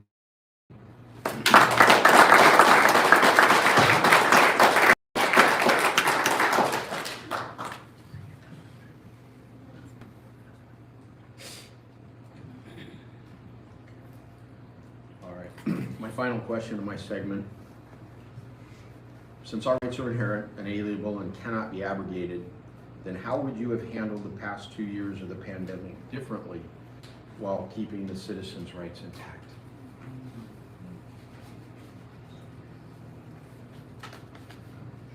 Initially, like we all felt, if there was in fact a pandemic and this was a situation,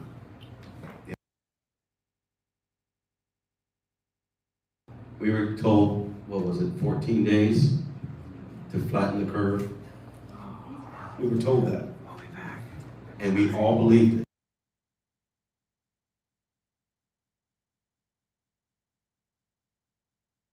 Me, at that time, yeah, it was an emergency.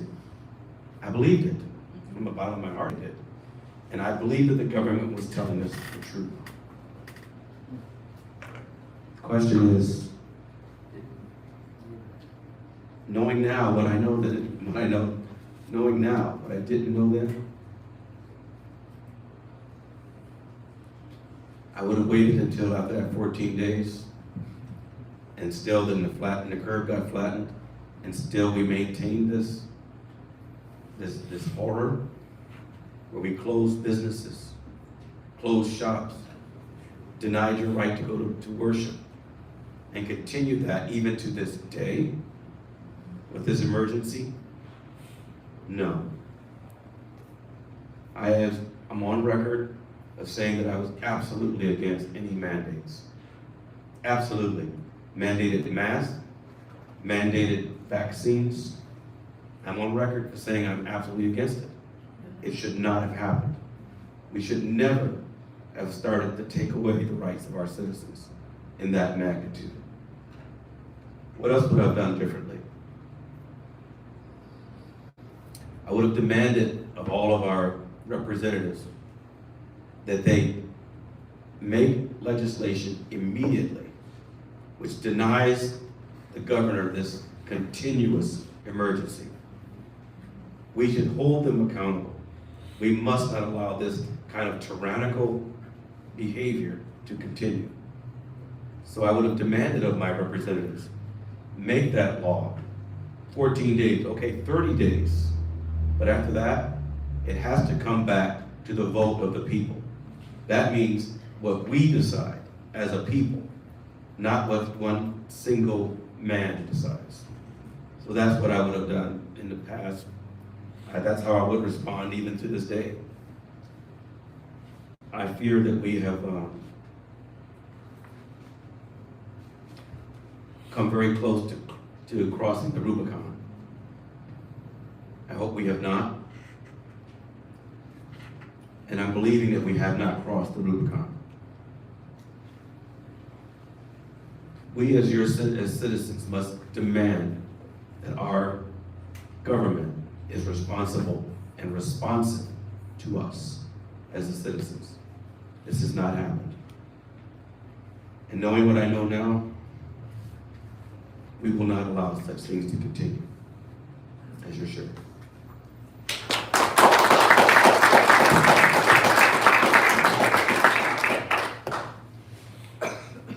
I was very skeptical from the beginning, not because I didn't have a distrust for government, but because I had a distrust for government. There it is. You know, my children were in school at the time, and I did what every responsible parent does, and they wash your hands, you know, don't be sharing coats with other kids and all that. Hey, if you start feeling sick, let me know, because I thought there was some real aspect to the virus or the flu or whatever they want to call it. We quickly saw alleged leaders tuck their tails, hide in their offices, or stand up and completely overreach their authority and start to tell people what they can and can't do. I've always believed in the right to self-govern, and this is with anything in life. You know, a seatbelt law is an infraction, and as officers, we have discretion whether or not we hand it out, but if you are involved in a car crash and as a result of not wearing your seatbelt, you lost your life, I feel very sorry for your family and the people who cared for you because you chose a reckless decision, but at the end of the day, that was your decision. My own father, my grandmother was 83 years old, got COVID at the beginning. Those individuals flat out said, I'm gonna live my life, if this is it, I'm gonna be free, I'm gonna enjoy it. Why live in a bubble? You segregate yourself from your loved ones, and you're missing childbirths, the passing of loved ones, and we took that all away, and those never come back. You never get it back. So we started living in fear. Then came the mandatory mask things. If you want to wear a mask, wear a mask. Do whatever makes you feel safe in life. I am okay with that. That's why this is America. You have that choice. And if you feel okay not doing it, then don't do it either. Again, you have the right to self-govern.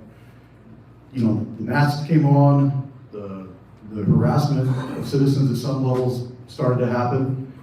Not so much in this county, not directly from law enforcement anyways, but individuals started to, so much for coexisting and being tolerant of each other, because then you had people attacking each other for wearing a mask or not wearing a mask. And quite honestly, I felt like an idiot when I put a mask on, And so, and then came the shutdowns of our businesses, and then we got told who was better than the rest. And again, I said it earlier, who has a right to tell you that you're better than any one person in this world? I don't care how much money you make, where you live, where you were raised, none of that matters. We are all here equally. So the business is getting shut down. There's things in both our state and federal constitution that talk about excessive fines. Some of these businesses got a felony dollar amount fine without due process. Some of our businesses in Cowles County are still fighting those fines, up to $1 million worth. Some of them were told by the courts that there was nothing criminal, you didn't do anything wrong, but we're still going to impose a fine. Where's the money going? How's it helping the pandemic? And then why did you only do it to the small businesses that were just trying to make it, some of which had low-income family members working there, literally putting their check went to put food on the table or to live in their 1 or 2 bedroom apartment because that's the best they could afford. But they were doing right. They were being productive members of society, but they were told you couldn't do that anymore. And then months down the road, before they can collect an unemployment check or anything, then we said, oh, you don't have to pay your rent. That's okay, don't pay your rent. Well, then the landowners, the managers that had these businesses, the apartments and all that, they still had to pay their bills to the government. They still pay for their loans, but they weren't getting the income now that they were getting from rent because of all this. So it was just a big trickle down. The thing that I'm going to do different when I'm elected is if the governor comes in to overstep in our county again, and these officials who did not go to a law enforcement academy come in to issue their ridiculous fines, I'm going to show up, we're going to start talking, and I'm not moving. I'm going to plant my feet, I'm going to stay there, and where that goes from there, we'll see. But I'm not moving, and they're leaving, because clear violations of your rights, due process, excessive fines. Those are pretty common things. It's pretty easy to see that. It doesn't take a rocket scientist. I know I'm not a doctor or scientist, but it's the facts. And we're being taxed to death right now. Whether it's a gas tax or anything else, it's not stopping.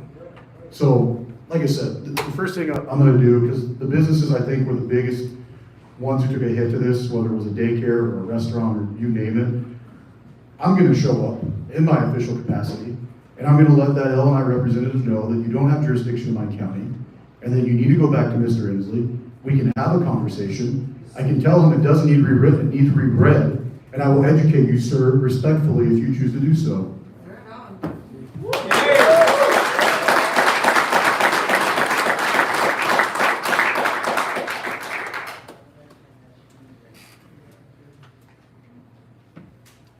There's a part in the Constitution that says that it protects us from someone's best intentions. That's a big deal right there. People try to govern by best intentions. That's not acceptable. If your rights are being stepped on, it has no place. I didn't fall for this COVID thing from the very start. I saw it coming from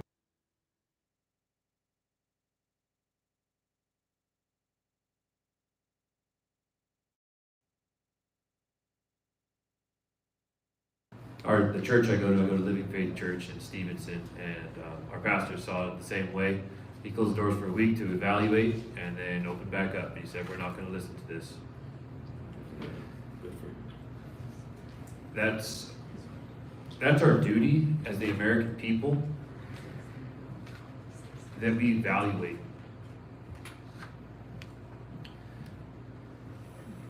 That was just a tester, what we saw with COVID. That really was just a tester. History is repeating itself, and there is more that is coming down the road.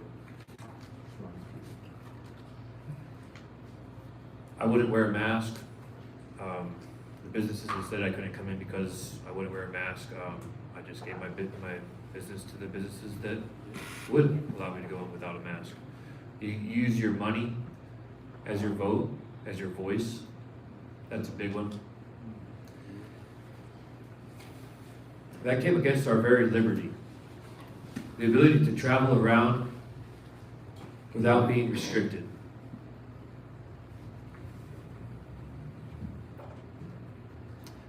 What really scared me was the amount of people that went along with it, that listened, that obeyed.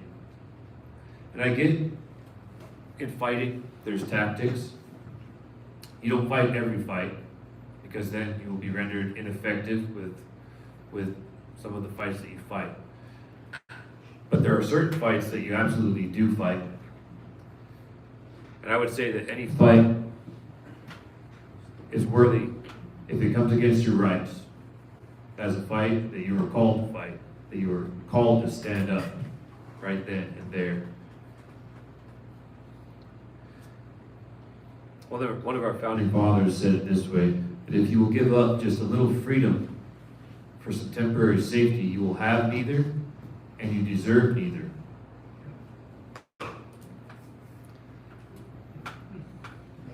There's a point we're getting at right now where either we will stand up and do something, or we won't.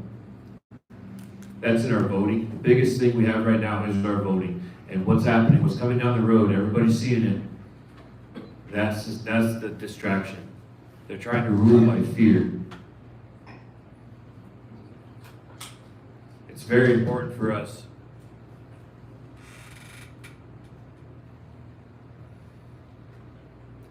That we take up courage.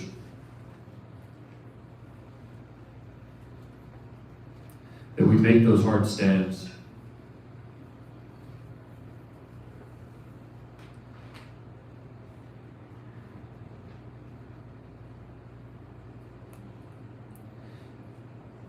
We must fight the fight at hand.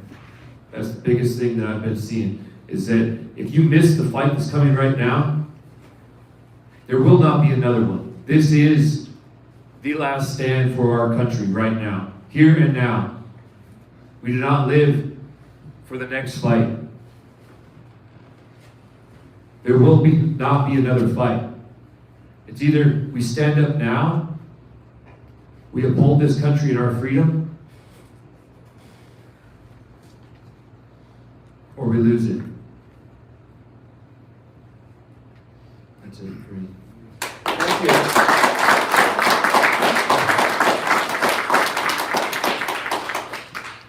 So what I'm hearing you gentlemen say is, what you would have done would be to protect the 9th Amendment rights and the Article 1, Section 30 rights that people have, called the rights retained by the people. You would have let them make their own decisions based on their businesses, their lives, schools, all of it. Absolutely. Is that a good assessment? 100%. All right, then. Thank you. All right, I'll go ahead and take over for the last three questions. Ryan, you read the quote from John Locke. Awesome quote. I'm going to go ahead and just read it again, just to re-emphasize it, because it kind of has to do with the next question I've got. Any single man must judge for himself whether circumstances warrant obedience or resistance to the commands of civil magistrate. We are all qualified, entitled, and morally obliged to evaluate the conduct of our rulers. This political judgment, moreover, is not simply or primarily a right, but like self-preservation, a duty to God. As such, it is a judgment that men cannot part with according to the God of nature. It is the first and foremost of our inalienable rights, which we can preserve no other. I'm going to read Article 1, Section 1. We've talked a lot about it, of the Washington State Constitution. I'm going to briefly read that real quick, and then we're going to ask a question.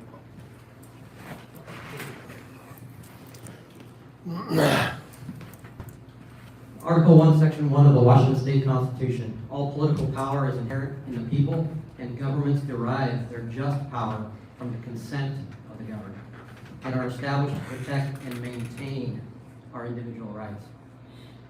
With the Declaration of Independence in Article 1, Section 1 of the Washington State Constitution, a citizen must give consent for government to have political power. What happens when a citizen withdraws their consent or dissents from an unjust law, mandate, edict, proclamation, or otherwise? The question to you guys is, if elected sheriff, will you protect the right and the property of the citizen to peacefully protest and withdraw their consent against any federal, state, or local agency or bureaucracy if the citizen provides you with a redress of grievance? We'll start with Ryan. We'll actually go backwards this time. That works. So start with Ryan. I like it the other way around. Feel free to pass it to him if you wish. So I was just in a Constitution meeting this last week, and we were going over the Declaration of Independence and their address of grievances. That's it was what they stated was common sense is what they were about there. They stated the common sense grievances that they had against England.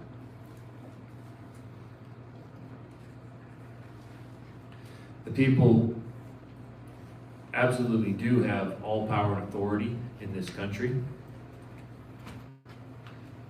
And when they decide that they are not going to listen to what's coming down the road, whoever it may be, if it's your legislation, if it's your Congress, you do have that authority.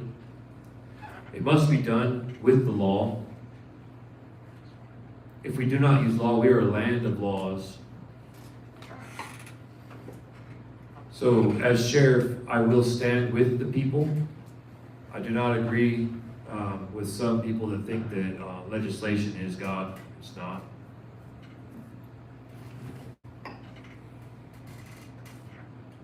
I will all the way up to my job. That's okay. I believe that the most affected people should have the loudest voice. So when they do stand up and say that we are not going to listen, the sheriff should stand with them. And I believe that he will be kept in place because of that voice. That should be the loudest voice heard. And that should be that when any American sees their fellow brother being affected by bad law, that is their duty to stand up alongside of him as well. You should be outraged when you see just a small party of people being affected and their rights being stepped on. So yes, I will stand up for your rights there.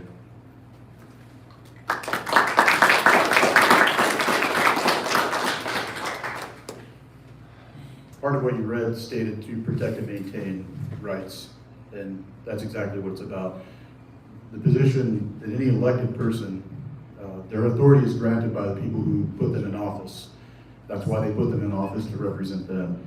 And in the position of sheriff, I've had many discussions recently with individuals who believe that only the courts can determine what's lawful or unconstitutional. And I think that's incredibly reckless to take that stance. If that's the case, and I work in a very small community, little small town cop, if I can't decide and if I can't read the black and white of our Constitution, and I can't look at something and say that's not right, I'm not going to do it, then how in the heck am I expected to enforce any law or protect any rights?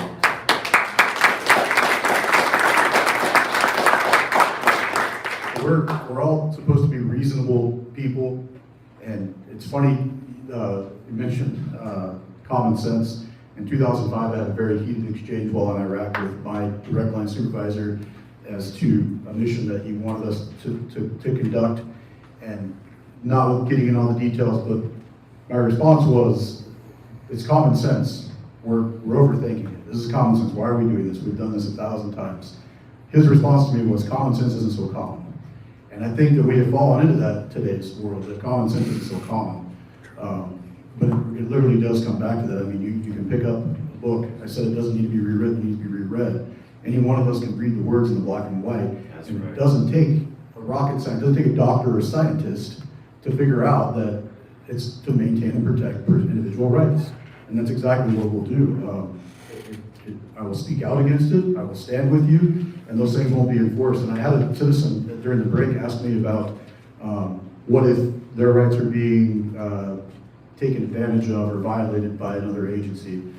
The answer was, well, then you call the sheriff's office, because if the local agency isn't meeting your need or doing their jobs as they have sworn to do, then the sheriff needs to interpose, because the sheriff is the chief law enforcement executive over the entire county. The county is his jurisdiction.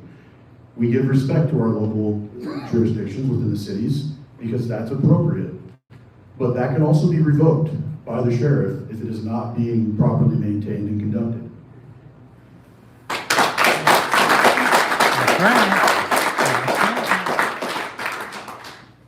If elected sheriff, will you protect the right and the property of citizens to peacefully protest and withdraw their consent against any federal, state, local law agency or business or bureaucracy if the citizen provides them with redress of grievances? Can I read something to you? Congress shall make no law respecting the establishment of religion or prohibiting the free exercise thereof, or abridging the freedom of speech, or of the press, or the right of the people to peaceably to assemble and to petition the government for a redress of grievances. That is your First Amendment inalienable right. The elected sheriff, that right will be protected. And it will be protected absolutely. We had a situation in Clark County, I don't know if some of you knew about this, where a judge, a school district, was angry that some of our parents, primarily our, we call them mama bears, decided to say, no, we do not want that taught in our schools. And as a result, many of them were targeted.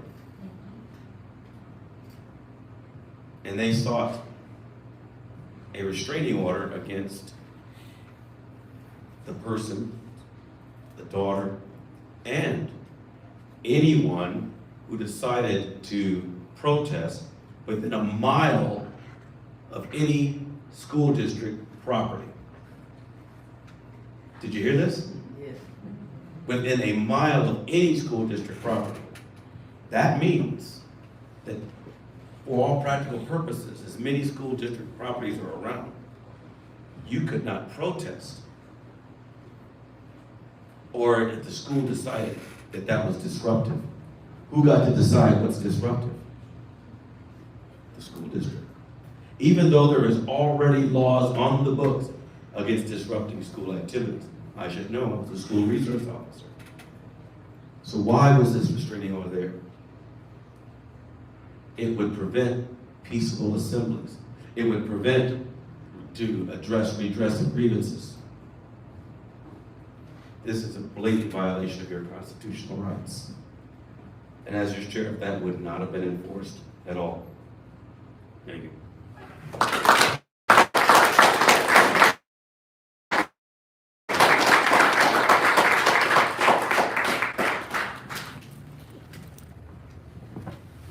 Excellent answer, guys. Thank you. Question, the next question here. If elected sheriff, would you be open to the idea and implementation of a deputized citizen posse that will help defend the county and the citizens from abuse of power by any federal, state, local agency or bureaucracy? Start with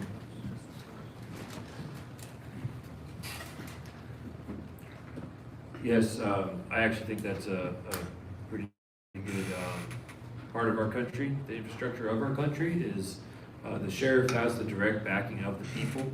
A backing without teeth is not really a backing. That's why we have the Second Amendment. The Second Amendment is there so that we are strong. That's what it's for. Guns are there to keep in check a tyrannical government. For the last few years, I've helped to organize a group that would support the sheriff. A lot of people seem to think that it's something that is so threatening and so dangerous, but really, it's the business owners, it's your brothers all around you that care about freedom, that love this country. That's what they're about. They want to keep their freedom, and there are many good men and women out there that are willing to back up their sheriff. And the other part of it is that there's also an amazing thing for the county as far as it can save you a lot of money. Because whenever you have an event and you need extra security, you get these certain people in there that have been trained well enough and they can be your security. So it's actually just awesome for the county. So yeah, I'm definitely 100% for it.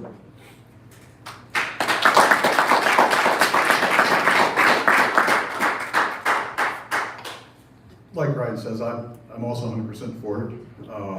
I know there's some individuals that oppose me right now within this county that are gonna maybe hear that, say, he's crazy, it's extreme, he's radical, he wants to take on the world, and yada, yada, yada. You know, some of the other claims that I've made is working to take over our jail, because the Cowlitz County jail is ran by a private entity. I think that's a terrible idea, and it's been proven in the recent couple of years. And that idea has been thrown back at me as, oh, all the work and the things that go into that, it'd be so reckless, and I never said I would do it overnight. I never said I would wake up tomorrow, day one being sheriff, and say, abracadabra, that's mine. Same thing when it comes to implementing a posse. It's not like I'm gonna stand outside the door and hand out applications to every citizen that walks by. I don't know if that, there it is. So yeah, it's not like I'm gonna stand out there and hand out applications to every citizen that walks by, but there will be structure, it'll be efficient, it'll be effective, it will be properly trained, there will be guidelines in place. This is what we will and won't do. They're not gonna be out there committing law enforcement on their time and anything like that, because that's when that thing gets revoked, it gets taken back from them.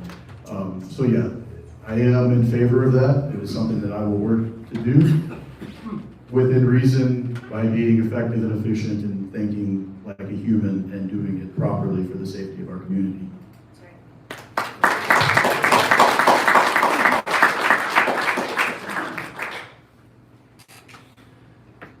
One of the things that happened in Clark County, which I find absolutely just upsetting to me, was that we eliminated the reserve program in Clark County. One of the most important things that we could have done in contact with the community, we eliminated. We must remember that our citizens are the ones who allow us the privilege of serving.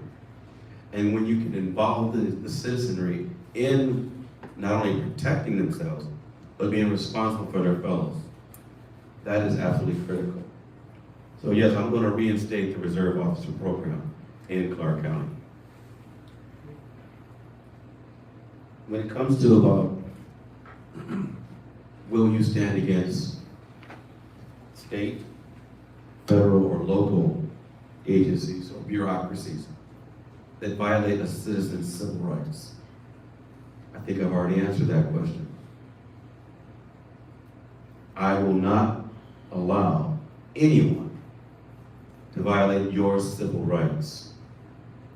These inalienable rights that are handed down by God first and supported by our Constitution. It is absolutely unacceptable that we would have stood by and allowed Rosa Parks to be arrested. It is absolutely unacceptable that we have stood by and allowed the Nisei to be imprisoned. It is absolutely unacceptable that we allowed Tulsa to happen. Yes, it would have taken courage for that sheriff to have done the right thing. He did not, and he had no courage. Yes, it would have taken courage for that police officer, for the chief of police to have stood up, but he did not. And as a result, we have tragedies after tragedies after tragedies. That will not happen. As your sheriff, I will definitely stand against those who come to violate your civil rights.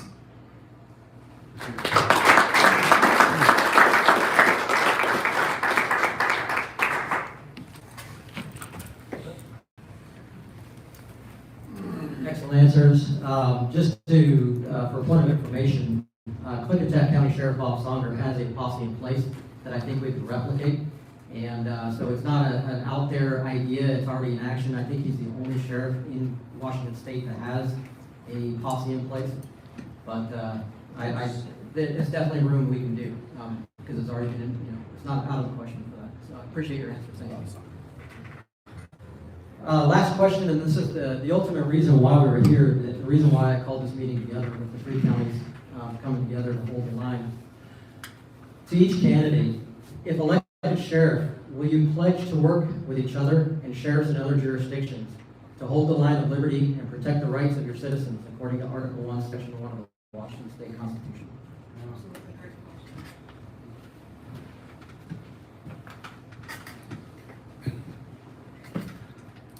I'd say these guys right here, I would back up any day. Any day of the year.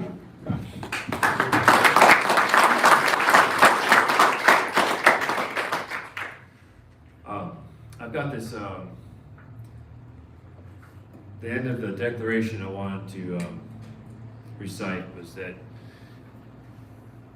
in the support of this declaration, with a firm reliance on the protection of divine providence, we pledge our lives, we pledge our fortunes, and we pledge our sacred honor. That was the resolve that founded this country, and that is the resolve that will keep this country. Oof. Yeah. Right on, brother. That is why I'm running for sheriff, because I have determined that I will fight for this country. And I believe that the two men standing next to me, that's sitting next to me, they will do the same. Thank you.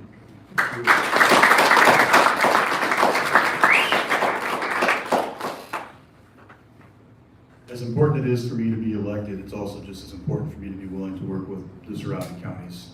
The only way that we can win this and actually take back our state and get everybody back on the same page is county by county. And that starts with working with the other elected sheriffs. It doesn't, we have to find compromises, we have to be willing to work together in order to shore that up. fix what's going on in the county, and then absolutely start networking and working out.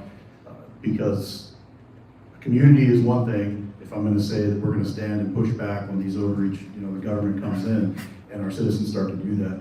But again, we're just taking care of our own small little corner. The bigger picture is county to county, state to state, and then taking back America. So it's Cal's first, and then we're gonna absolutely, anything these other counties need. I wish there was more candidates here tonight. I would have liked to have met them too and expressed that same message to them, because it is about, it's been said, but it is one team, one fight at the end of the day. So absolutely, I have no issues working with either these men or any other county, any other sheriffs.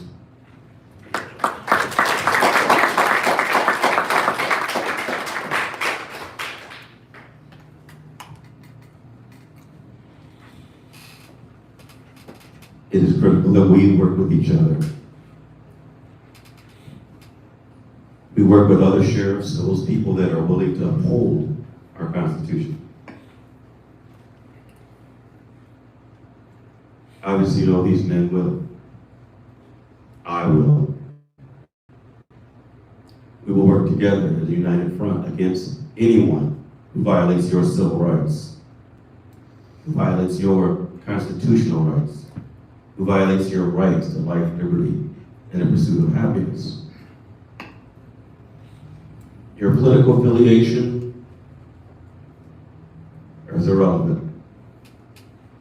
Whether you be a Republican, a Democrat, independent, or whatever, you're an American, and your civil rights matter.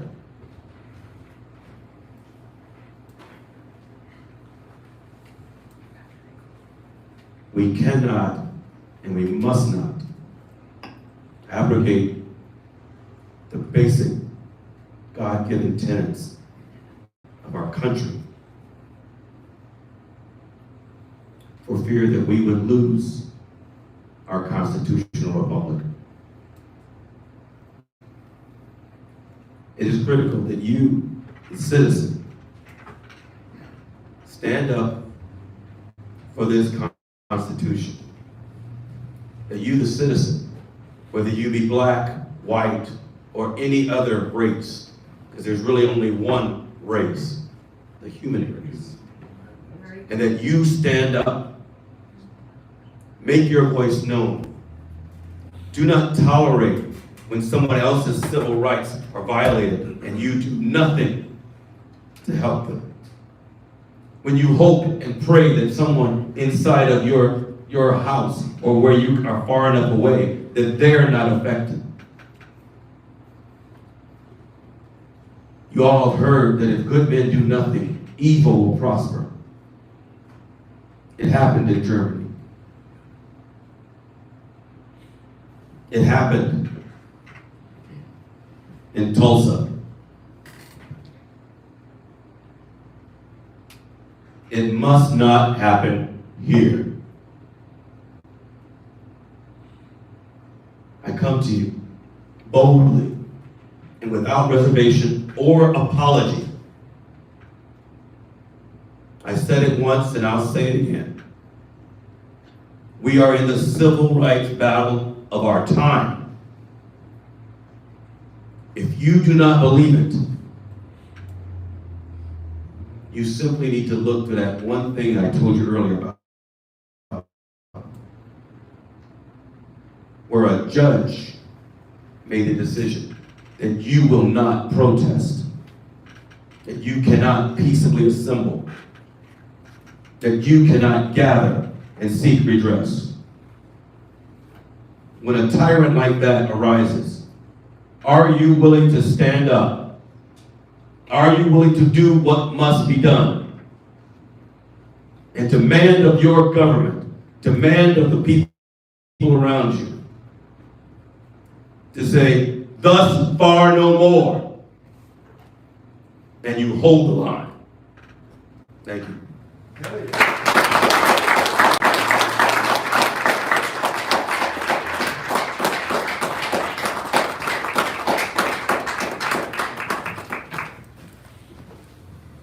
All right, this concludes the question and answer time. I'm going to give the candidates just a couple minutes each to have closing remarks. and then we're gonna wrap this thing up. So we'll start with Ryan, just about 2 minutes. I'll go ahead and actually time you guys on this one. They've been generous before. So.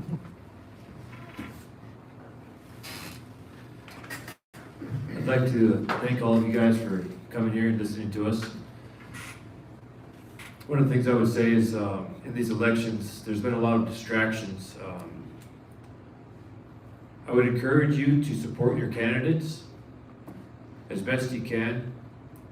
The biggest thing that I see right now is that we're distracted with everything and anything. This is the main fight, the voting. The importance to get in the right candidates. I've been vetting the candidates all around me. I've been saying for a while, Ray Reynolds, he's the guy from Clark County. I've been saying that Joe Kent, he's the guy for Congress. I've been saying that Anna Joy, I believe she's the one for state representative for our area, that's county, Skamania County, Clark County. I know everybody has a different opinion, but for me, the importance is that we get united, a united front, that we agree. So you look at your best candidates, you look at your best fighters, you put them in there, you put them to the front. Sometimes you see a candidate, you say, I want that one. But if that one doesn't have a chance to win, then put the other fighter in there that is going to win. Right now, we have to think with tactics.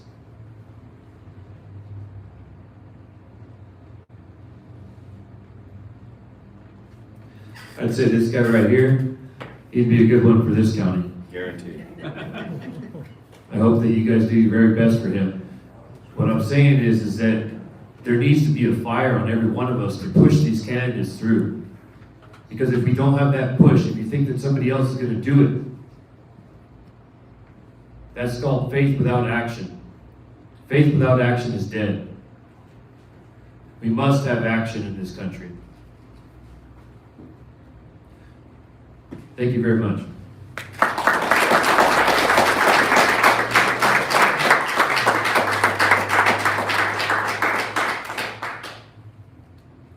Tuesday, I was in this very room, and it was a bit of a debate with the current sheriff and myself. On that evening, I'm sure I said some things that may have turned some people away, and said some things that may have gave me some votes that I didn't have before. Tonight, I come in here, I've answered the questions the best that I can. I've done the same thing. I'm sure people will watch this video and make radical statements about me, and I'm sure some people will say, God damn, that's the America I want. At the end of the day, I stick to my principles, and that's who I am, and that's what I've done before. I'm a broken record, because every time I speak, it's going to be the same thing. I will stick to that, and I will not change, and I will not deter, and I will not back down. I'll share a story real quick, and this is kind of why I've decided to continue serving, and some people say I'm out of my mind, and some people, I don't know, they think I maybe have some mental health issues, maybe, I don't know. But, you know, I joined the Army in 2000. My wife and I have been married for 11 months. Big dummy here joins the Army, and we spend our first anniversary with BF Fort Leonard Wood, Missouri training, and my wife is at home here in Washington. We went on through the military career, and in 2003, I was actually stationed in Fort Lewis. My wife was 6 months pregnant with our son, and they both just showed up a little bit ago, sitting back there. Sorry to embarrass you, but not sorry. So she was 6 months pregnant with my firstborn. You know, I've only said this a few times to people, and I'm okay with sharing, but literally that was the hardest thing I've ever done in my life. If there was ever a time for me to tuck my tail and run away from something, to hide, to give up, to quit, that was the day. I left on a bus to McCord Air Force Base, fighting back the tears the best that I could. That still kind of eats me a little bit to this day. With thoughts in my mind that I may never see my firstborn child. I had a friend while I was over there in 2003 that was in that same boat, and he didn't get to see his firstborn child. Service to my country meant a great deal to me, and while every soldier, and excuse my language, I bitched and complained with the best of them for my 7 years then. But the one thing that nobody could ever say about me is I didn't do my job while I was bitching and complaining. As a law enforcement or peace officer, I've done a lot of complaining within my city, complaints to make improvements and make things advance with the times. One thing nobody could ever say about me is I didn't do my job while I was doing all that complaining. Service means so much to me that I don't know that God has invented a word yet to describe that. It truly is about selfless service and not self-serving.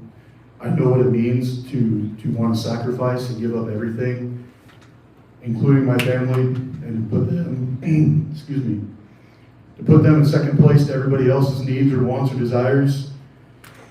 But I also know the importance of good leaders, men and women in this country that need to stand up to do that for the greater good, to continue to drive on as America has, despite viruses or wars or oppressions or civil rights violations. And that's why this race is so important to me. I know what commitment is. I know what true sacrifice is. That's what I'm about.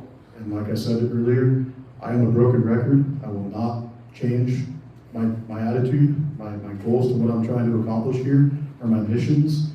And I'm not going to give in on my principles despite what gets thrown at me or said about me or done through all this whole ordeal. And if it's God's will for me to win this election, I will. Or if it's not, then that means He has a different plan for me. But I will not give in on my character, my integrity, or my principles. I will continue to drive on because I know it's what's right.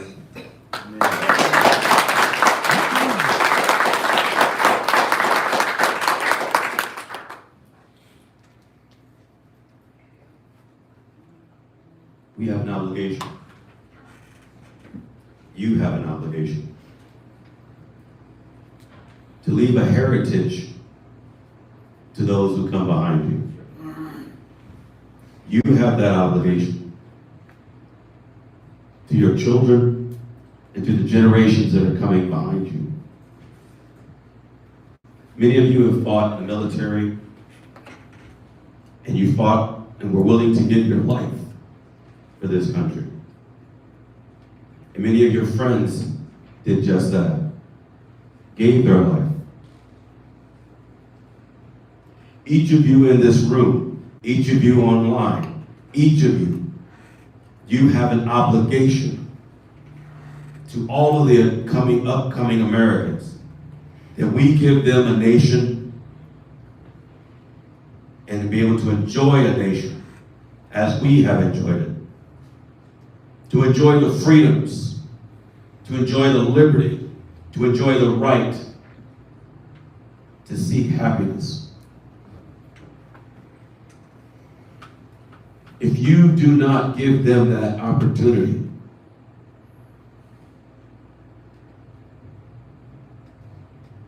then you really don't have a right to call yourself an American. Because this country is not about you. It's not about me. This country is about the generations to come. I have 4 dogs in the fight. My son Joshua, soon to be a major in the Air Force. My knucklehead son Josiah, Marine Sergeant. He could run through any wall if you told him to. My son Jonathan, 8 years in the Army. My son Jeremiah, now a first lieutenant, trained to be an artillery officer. These boys are going to make me proud. They're going to make Uncle Sonny proud, who was in the Frozen Chosen. They're going to make Mr. Scott, who piloted a boat out of enemy-held territory down there on the Mississippi, when he, right in the middle, and flew the flag. You know the flag that Scott flew? It wasn't the Confederate flag. It was the Old Glory herself. We owe the 54th Massachusetts, who fought for freedom, and half of their number was slaughtered. We owe the Red Tails. You owe them. You don't have a right to not give back a country as you've enjoyed it. I call upon all of you here in this room, all of you who are listening online, all of you who are watching online, now is the time. Now is the time for you to show forth your being American. Now is the time for you to stand up and show that you believe and love this country. Now is the time for you to be the Americans that we stood for years. I honor King. I honor Abraham Lincoln. I honor those who've gone before me. And as for me and my house, we will stand and we will never give up.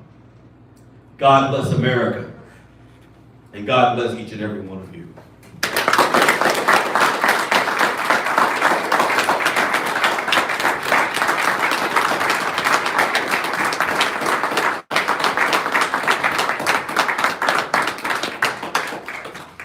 Thank you all for coming out. Make sure you guys, I know the elections, the ballots just went out on Friday, Saturday. Vote for your constitutional sheriff candidate in your county. They're all three up here, right here. Thank you. All right, guys, so those of you that are not here from the beginning, we got Ray Reynolds over there on the left. He is running for sheriff in Clark County. We've got Rob Gibbs right in the center there. He is running for sheriff in Cowlitz County. And on the right, we have Ryan Cook. He is running for sheriff in Skamania County. Lewis County sheriff nominee, he was invited, but he did not, he pulled out. Oh my gosh. Oh, it hurts. It hurts. My body hurts. All right, guys. That is it. Thank you all for watching. Share it out, especially if you live around here, Southwest Washington. Share it out because, like you said, the ballots just came out. Yeah, I know. And people will be voting. So thank you all again for watching. If you want to help me out, remember I'm doing this for free. So if you want to help me out, feel free to, jump on one of those links. I appreciate you guys. I got to get home. And I'll see y'all again soon, I am sure.